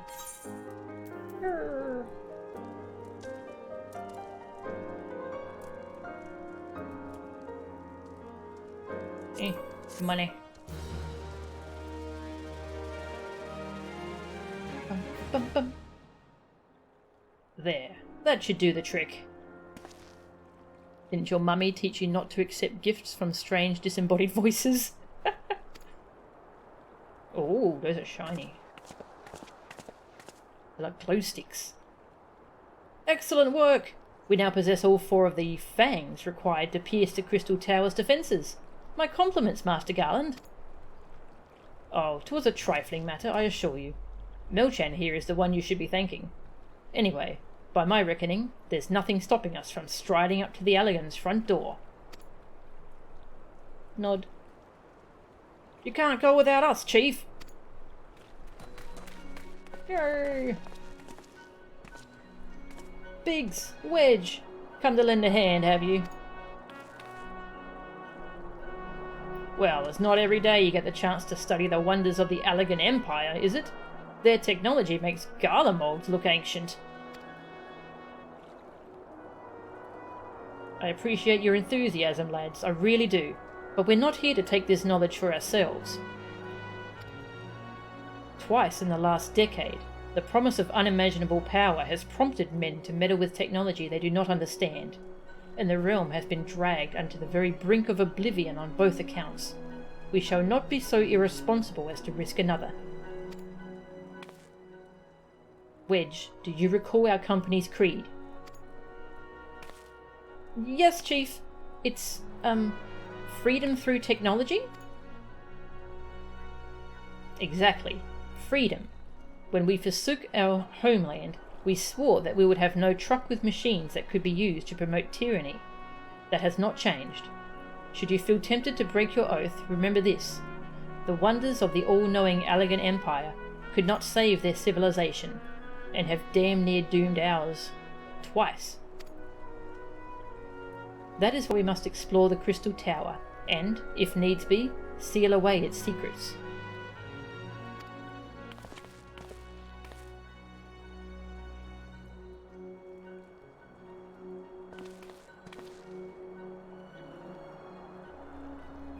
Familiar voice. Uh-oh. Gonna find out who this is now. A compelling viewpoint. It is unyielding wills such as yours that have defined the course of history.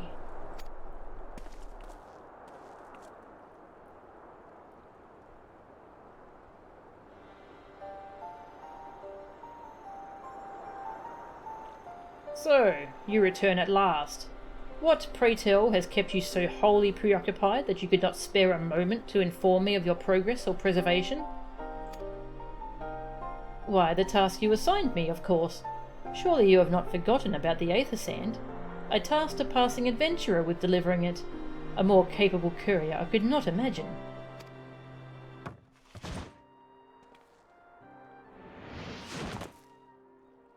Got a fancy intro and everything.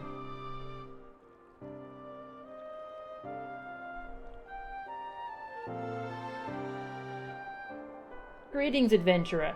Did I not say we would meet again? I believe an introduction is in order. I am Garaha Tia, one of the students of Baldesian. Oh. I look forward to joining you on your groundbreaking expedition. A student of Baldesian? Garaha Tia has been assigned to the project as an observer. I hope you will forgive him his eccentricities and welcome him as one of our own. Nod. Hey, what happened to the other students of... No, oh, okay. So then, our fellowship is complete, and all stand ready to step into the unknown. 3 cheers for Noah! Noah? Noah? That is a name I have chosen for our little collective. Given our differing backgrounds, we cannot very well call ourselves the Sons of St. Coinarch, can we? And we must have a memorable appellation if our venture is to leave its mark in the annals of history. I could claim that NOAA stands for Nominated Observers of Artifacts Historical, and so it does, technically, but my true reason for choosing this name stems from the fact that it is shared by a vaunted elegant Archmagus. An Archmagus? I like the sound of that.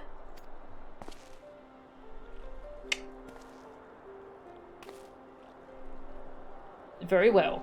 Now that the pressing matter of what to call ourselves has been settled, it is time we set forth to brave the outer defences of the Crystal Tower. Is everyone ready to depart?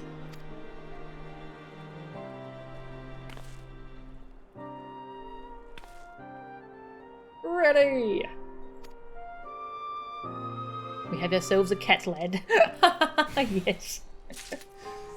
Cat lad acquired.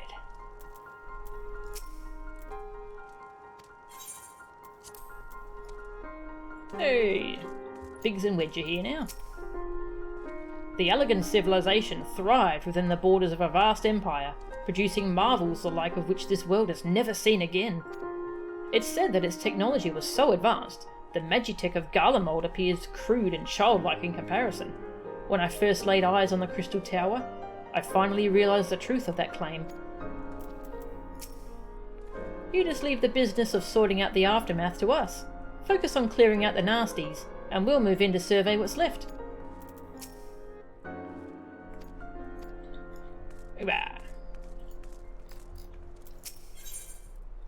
Labyrinth of the Ancients. Ooh, sounds like we might have an actual dungeon to do. Esteemed colleagues, the secrets of ancient Allag beckon. Let's not keep them waiting any longer. Adventurer, you and I will join the engineers at the Crystal Tower's main gateway, where we will endeavour to neutralise the structure's outer defences. Rambros, meanwhile, will remain here and oversee the operation. Given my knowledge of Allagan history, it seems logical that I should lead the expedition itself, though I admit the role does not exactly befit my status as an observer. Still, we can but make use of the resources at hand. Assuming all are in agreement, let us proceed forthwith to the large lopsided gate found to the southeast. I have studied the legacy of the Allagan Empire for long years. Now that this expedition is at last underway, the very core of my historical infatuation lies within my grasp. It falls to us, to the Fellowship of Noah, to crack open the tomb of a fallen civilization and bring the wealth of its history out of the shadows and into the light.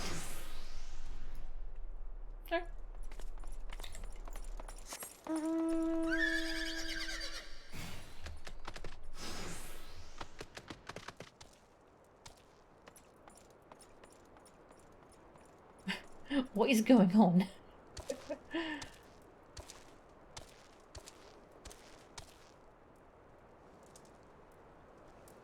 Waiting for the next one to appear. No? Okay. Alright. Down here. Excellent.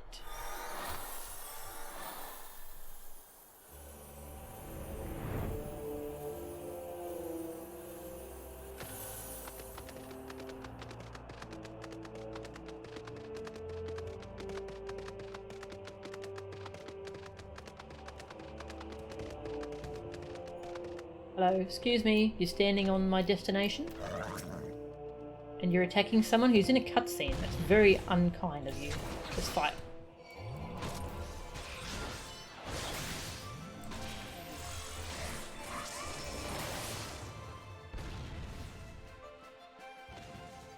Thank you.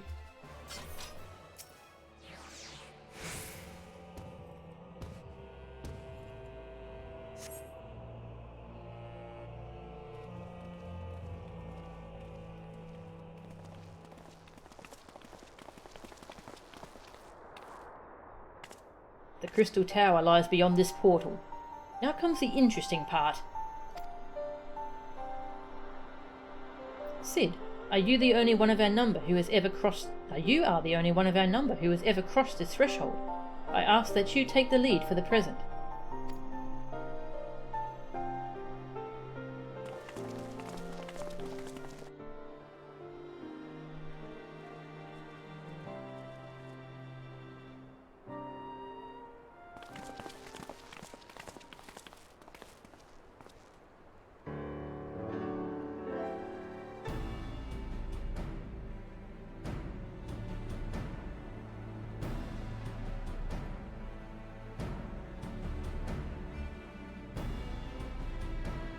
You say cat lad instead of cat boy because it rolls off the tongue better.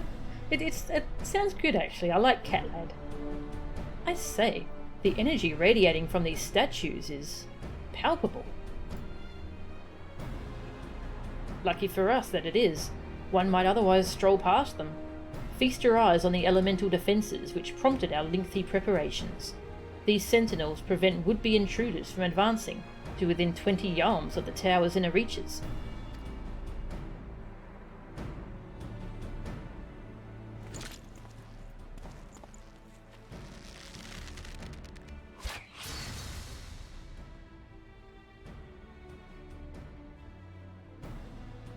No matter how swift they may be. Happily, the crystal fangs we took such pains to craft should spare us the inconvenience of instantaneous annihilation. Here, allow me to demonstrate. Chief, it's too dangerous to allow anyone to risk his life testing one? Quite right. I made the damn things. It's my job to see that they work.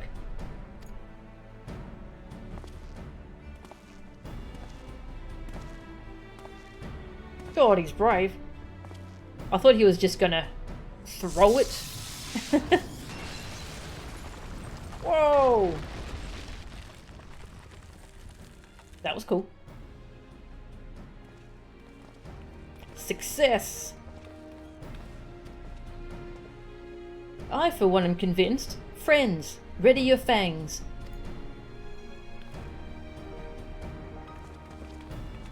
Oh. Biggs gets the blue one.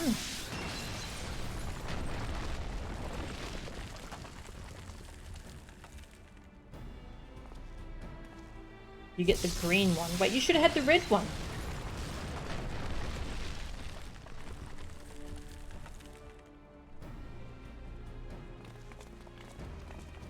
And Wedge gets the yellow.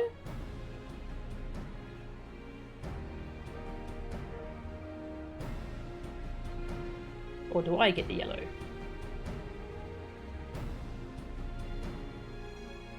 Ah, Wedge doesn't get one. This last one is yours, old friend.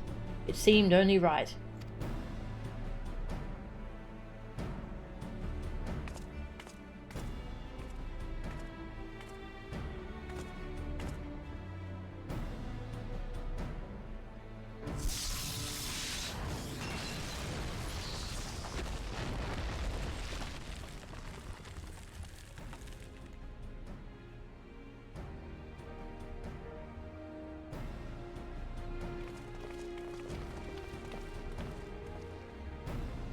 Haha! We did it!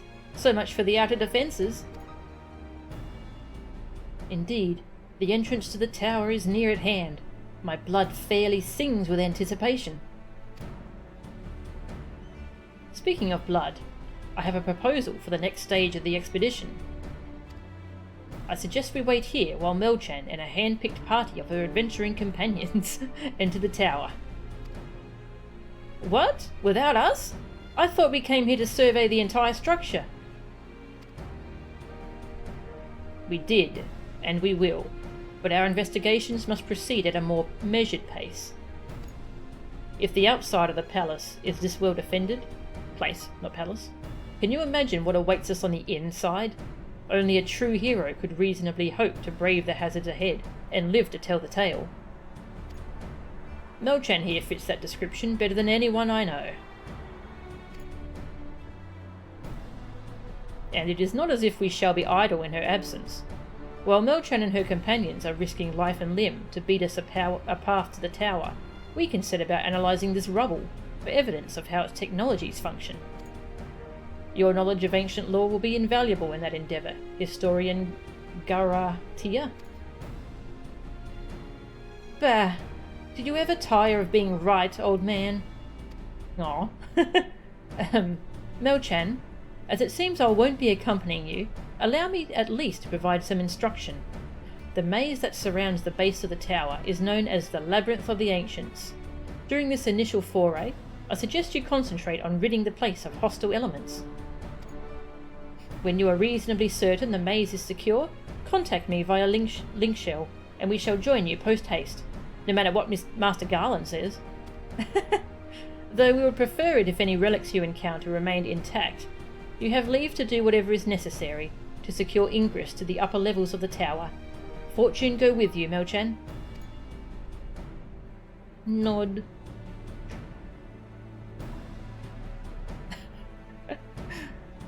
There are other Dragoons, and they wear the same armour. You have no idea how that message showed up just now. Twitch works in mysterious ways. Also, Buttspot has decided to chime in. Duties for alliances. This duty is designed to be undertaken by an alliance, a squad of 24 adventurers formed of 3 full parties. This battle composition is reserved for large-scale duties only. While you're an alliance to clan, yep. Okay. This is my first 24-player thing.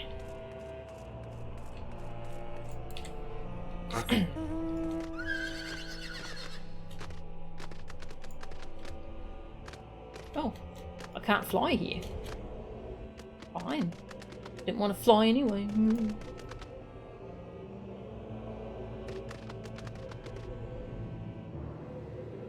Well, let's see what the queue time is like, I guess.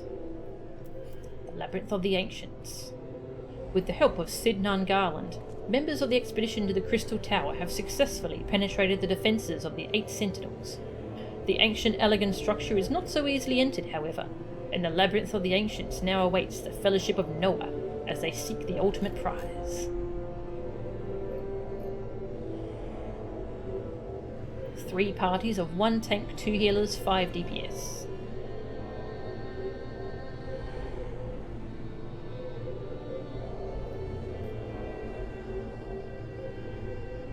Well, oh, I should just see if there's any mechanics I need to care about. Look at my little dungeon guide.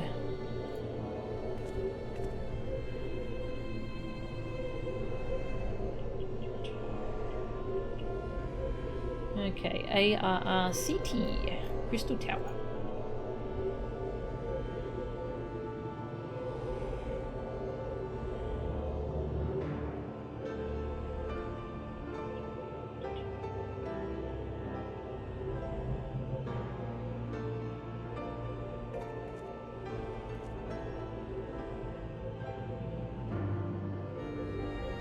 Stand on the green platforms.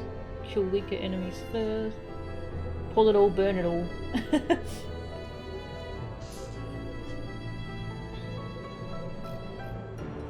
Alright, so it's going to be 3 bosses. No, wait. 4 bosses? 4 bosses.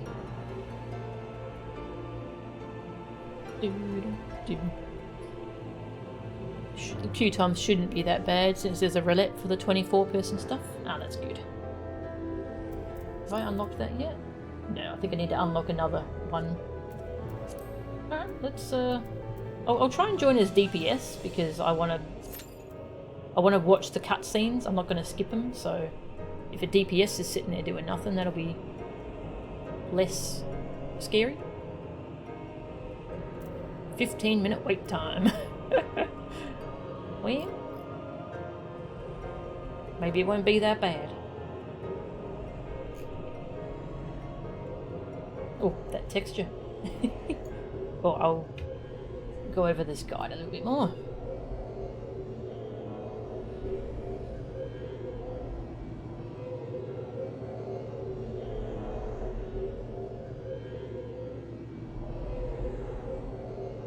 kill skeletons down the pathways and kill them at the end. Also kill them on separate platforms.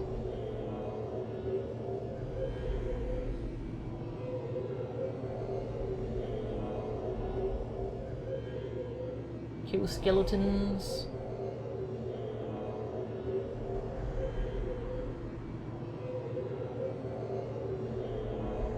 Currently burn and heal through explosions.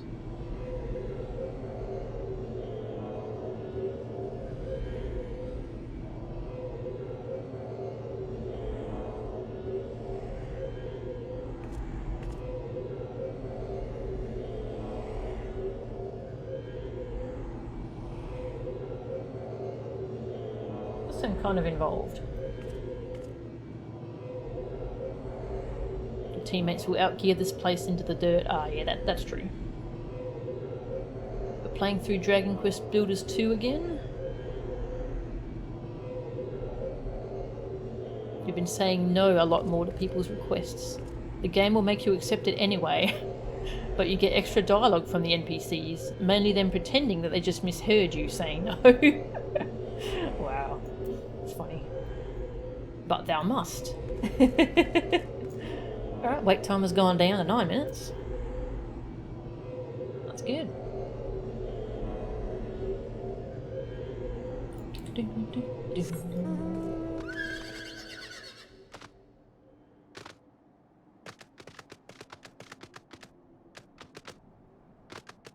This place looks cool.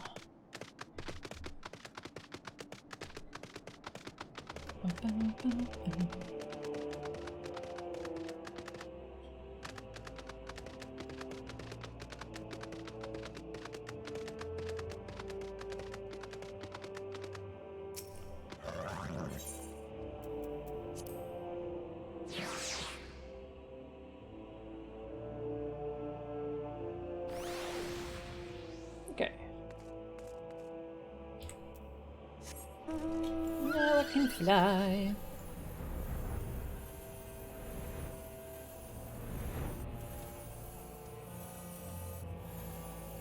That's something I don't do right. I don't use my jumps in the right order as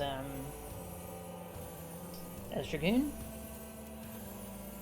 And so that's the strongest one. And then that's the second, and then that's the third. Okay.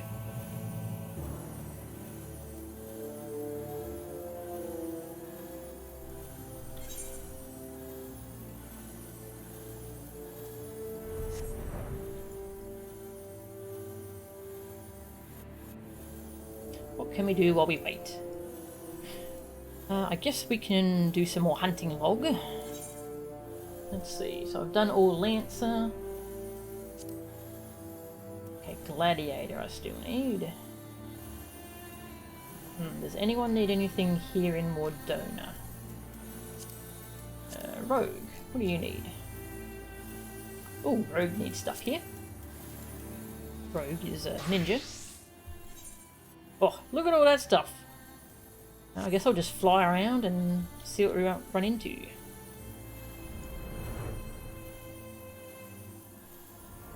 Aha, we need this. Zip. One shot it with a lightning bolt. Excellent.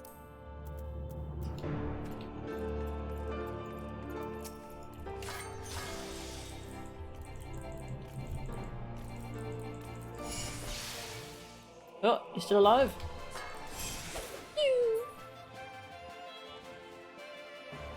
Oh, there's two different kinds of giants around here that I need, apparently.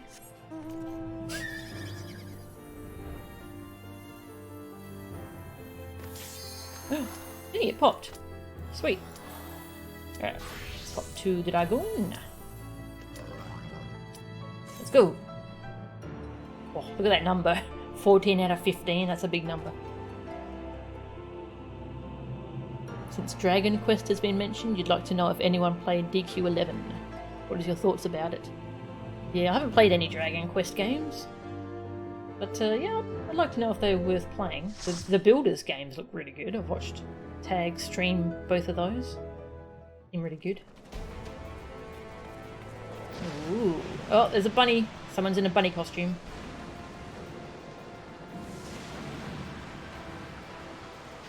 Crystal Tower, Labyrinth of the Ancients.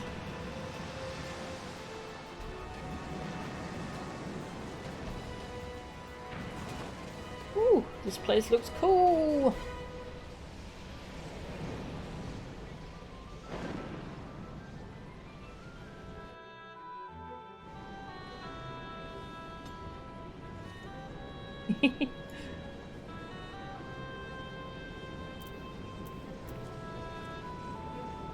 I can't actually see.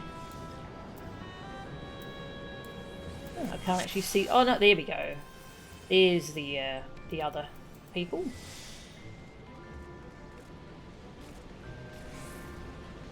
Just adds this first part. Okay.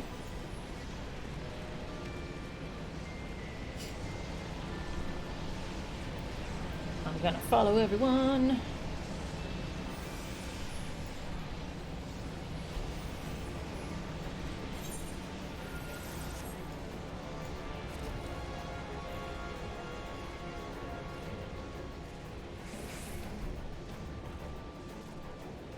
Oh, mouse cursor.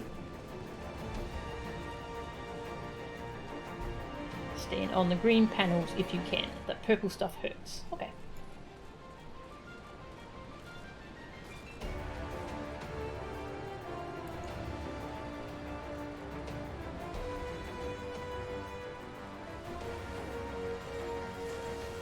Green panels. Oh, yeah.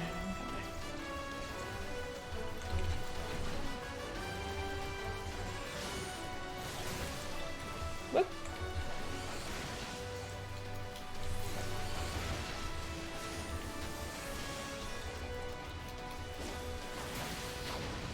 And I used my jumps in the wrong order.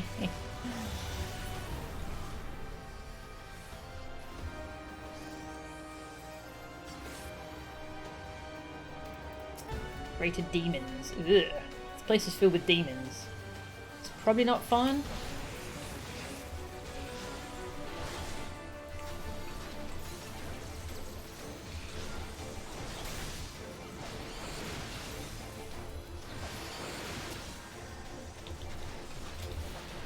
Boom.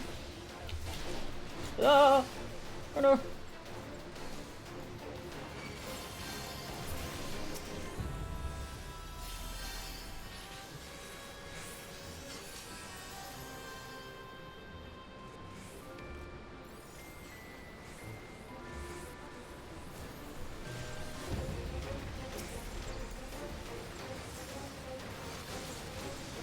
Very exciting music.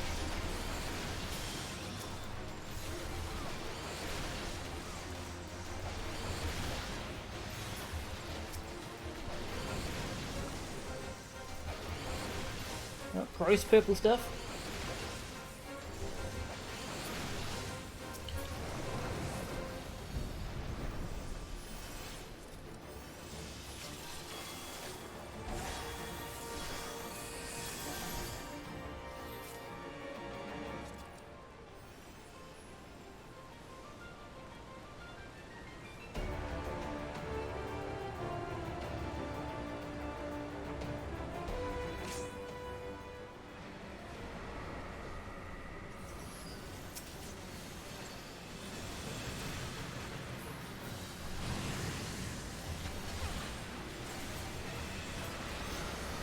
Things dying quick.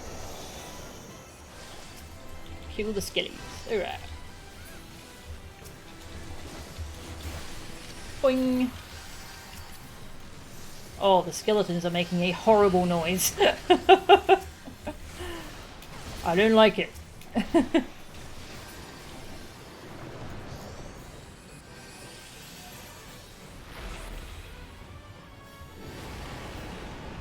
Dragon rose again. Bone dragon.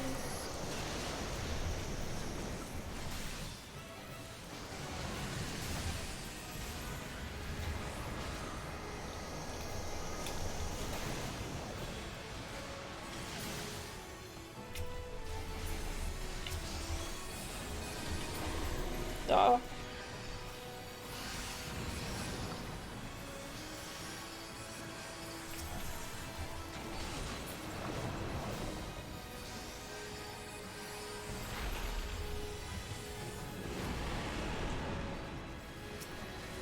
dragon that refuses to die.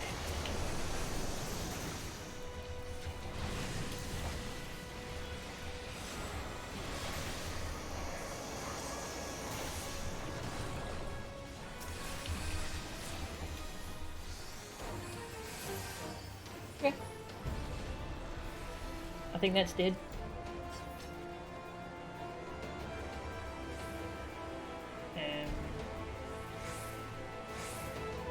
Okay. Oh, I see. That's for each of the alliances. So we're Alliance B, so we get that. Fumateco. That's okay.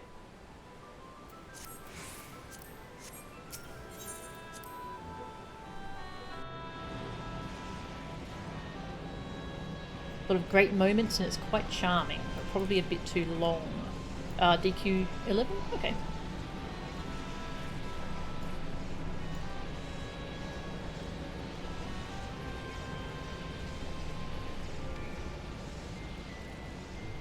The Labyrinth of Forgotten Mechanics. Yes. We're going to split up into parties. Okay. Go down the middle stairs. Yep. Because we're Group B.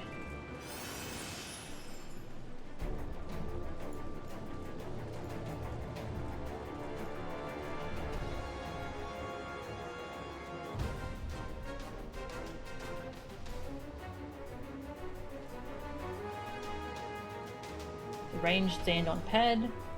What do I do? I'm melee. Do I go over there? I'm lost.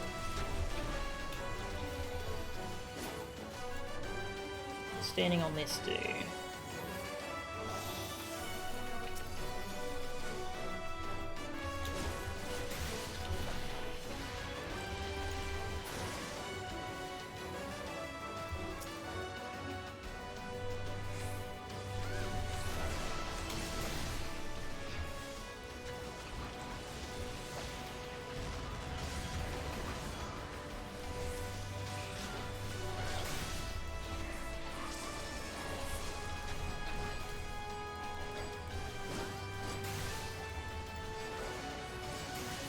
No, invulnerable. Being invulnerable is very rude.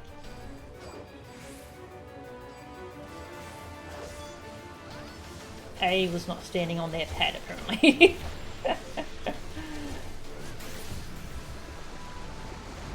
Okay. Stuff happened.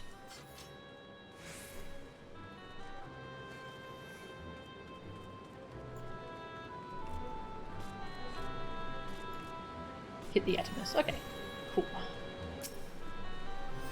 We can't hit the boss until we're ghosts here. Ooh, that sounds too scary. So we focus X. Okay.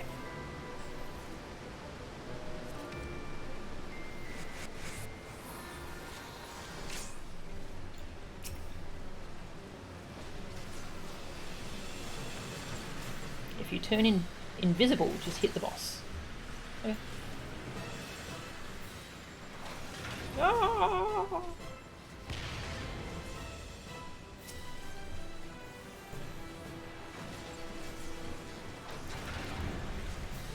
Come back here. Try and smack you.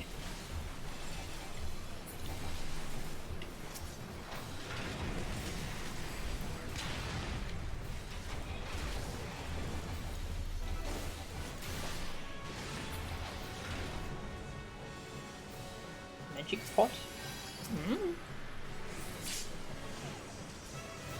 Astral realignment. Ooh, okay. I'm gonna attack the boss. Boing!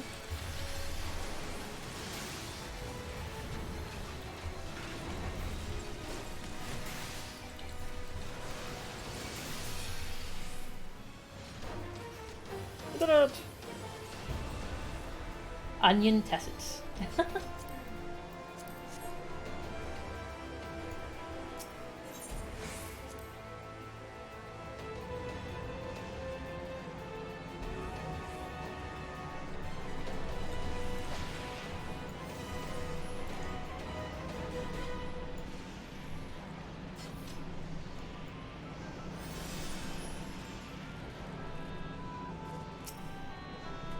So who is that who's giving instructions? Because I need to give them the combination.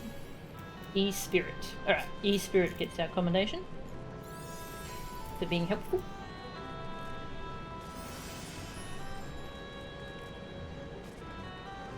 Path of Redemption.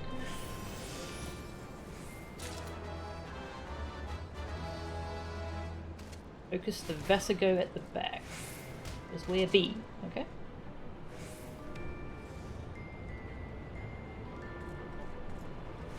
This place is I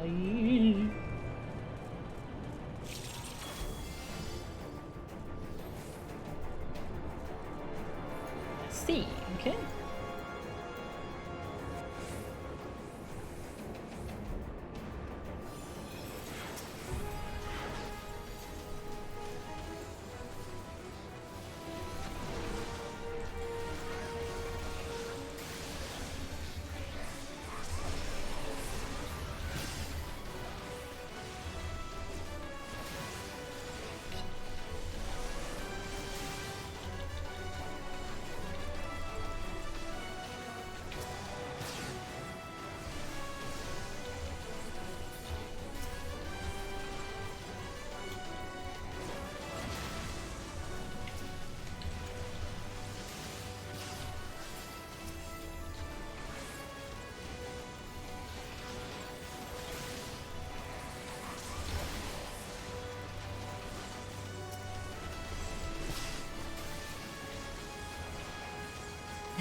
I'll let the range kill that. Killing moving things as melee is kind of tough.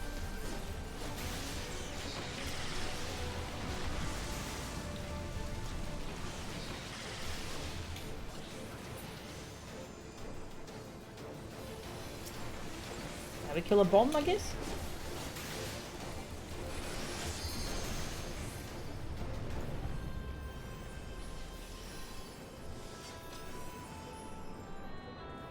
Defeat the King Behemoth. Ooh.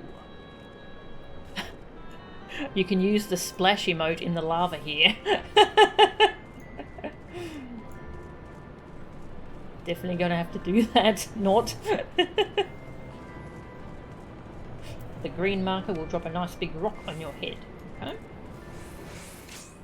Hide behind it to avoid the meteor. Okay. Like in Monster Hunter.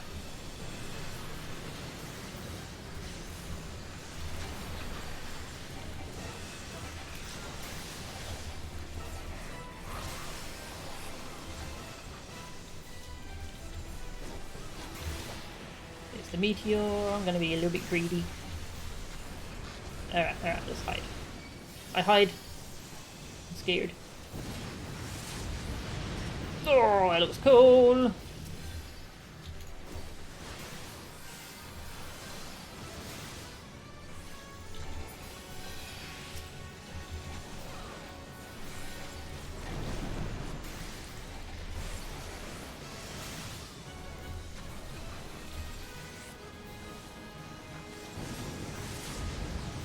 Oh no!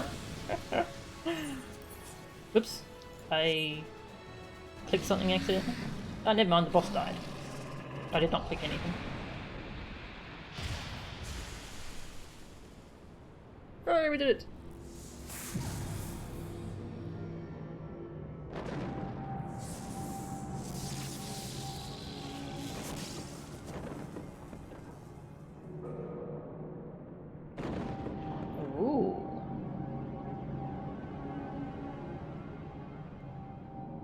Elevator.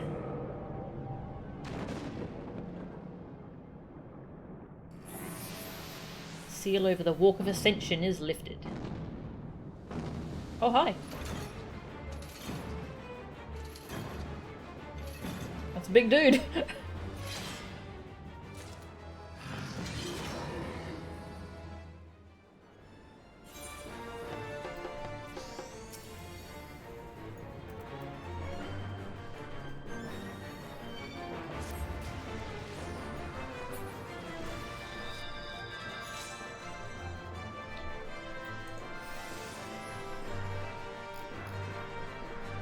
Watch for ancient flare.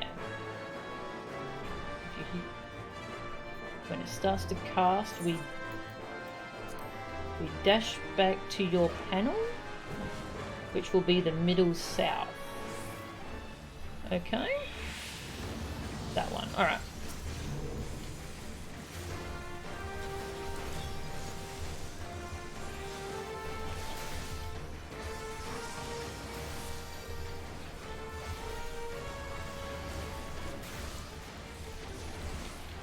Ooh. Big cool red things. Danger bongos, run back.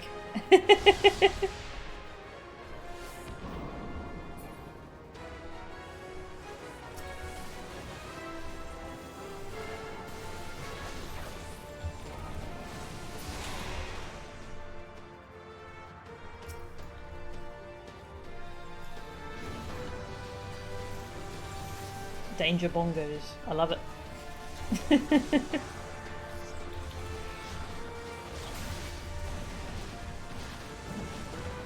Okay. Oh, I got grabbed by a hand. That's not very nice. Why would you do that? Whee!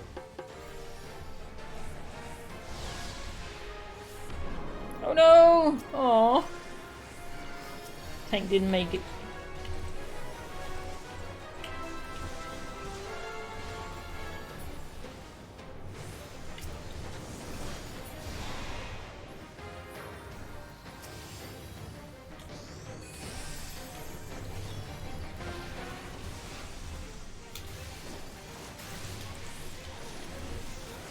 Spear up the butt. Grr.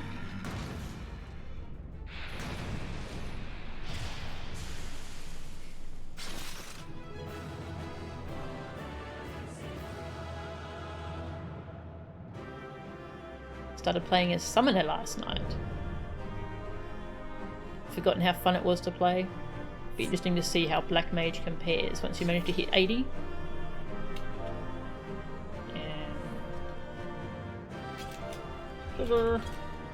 Okay. E-Spirit. Instructions.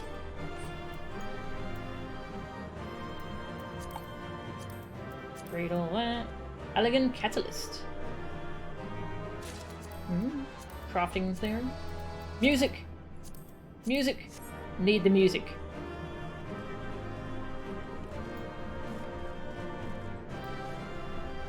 Bum, ba, bum, ba, bum.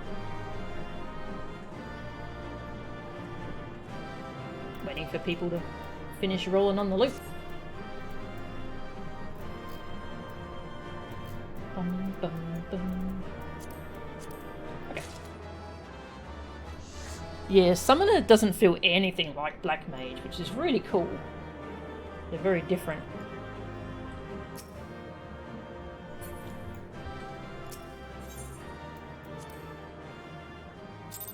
I meant to look up the... oh yeah, I got accommodation. I meant to look up the Summoner rotation, so I have no idea how to play that. It's very cool though. It gets interesting very early on, compared to a lot of other classes. Oh there, Meljan!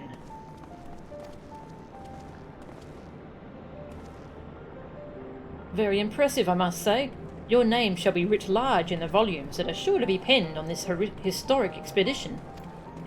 Words are hard. The scale of this structure defies comprehension. Someone plainly thought bigger was better. According to the findings of my Baldesian colleagues, the Crystal Tower was constructed to collect and store the endless energies of the sun. A characteristically ambitious undertaking. Now, what of the tower's inner defences?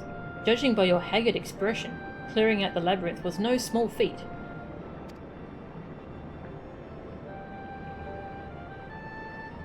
A giant of a man wielding a shimmering scimitar, you say?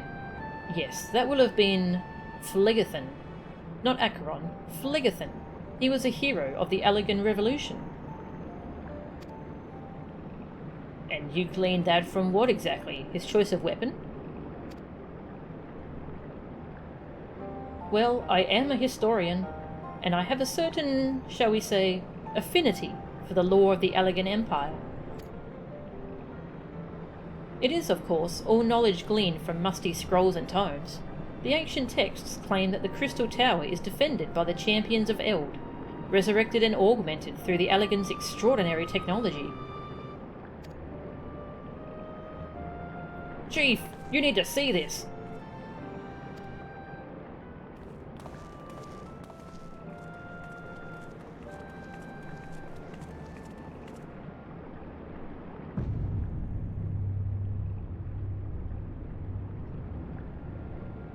Well, well, there it is. The foot of the tower.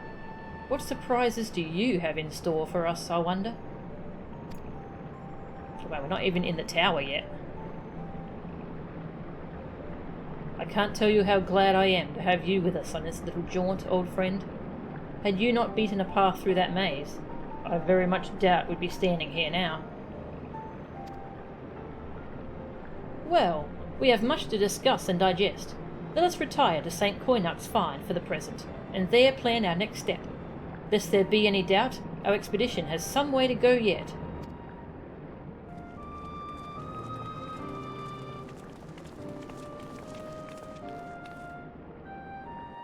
Summoner just changes completely when you hit the 70s.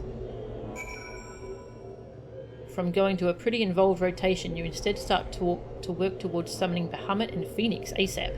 That sounds fun. Summoning Bahamut and... ooh. This all looks different. Or does it?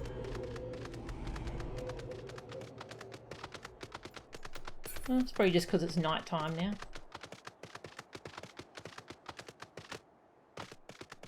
Alright, we'll go back to base camp and we'll probably end the stream because it's 8 PM. We'll continue this next time.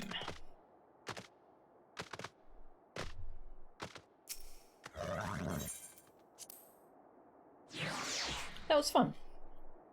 I look forward to doing that with more different classes.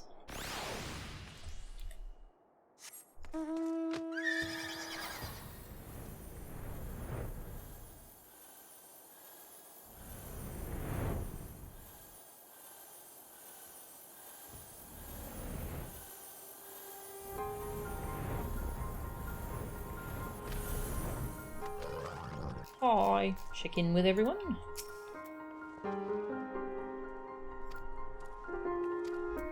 Nothing new there.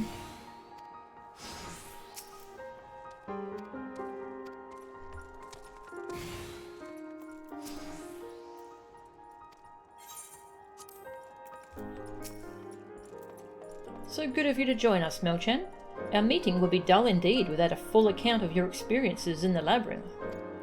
Take a moment to collect yourself, and when you are ready, we shall debate how best to proceed.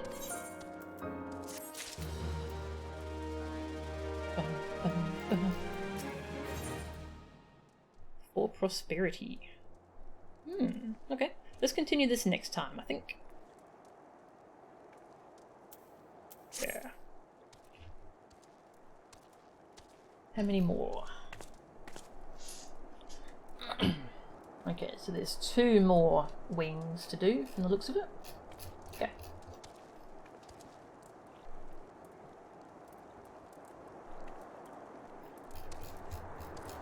Ooh.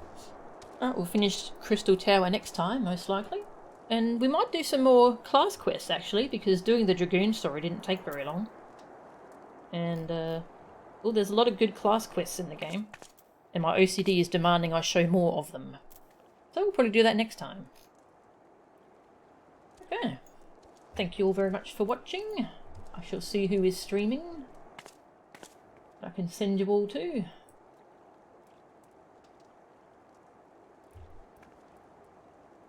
Summoner changes at 60, 70 and 80. Ooh. Yeah, I really look forward to seeing how, like, the different versions of the classes as they level up through the different expansions. That's super cool. Also, just to power up with pride. It's a speedrun marathon going on at the moment, benefiting the Trevor project. Let's see, what do we... They're in between runs at the moment. I'm not sure what run is next, but I'll send you over there. Power up with ride. Thank you all for watching. I will see you all next time. See ya.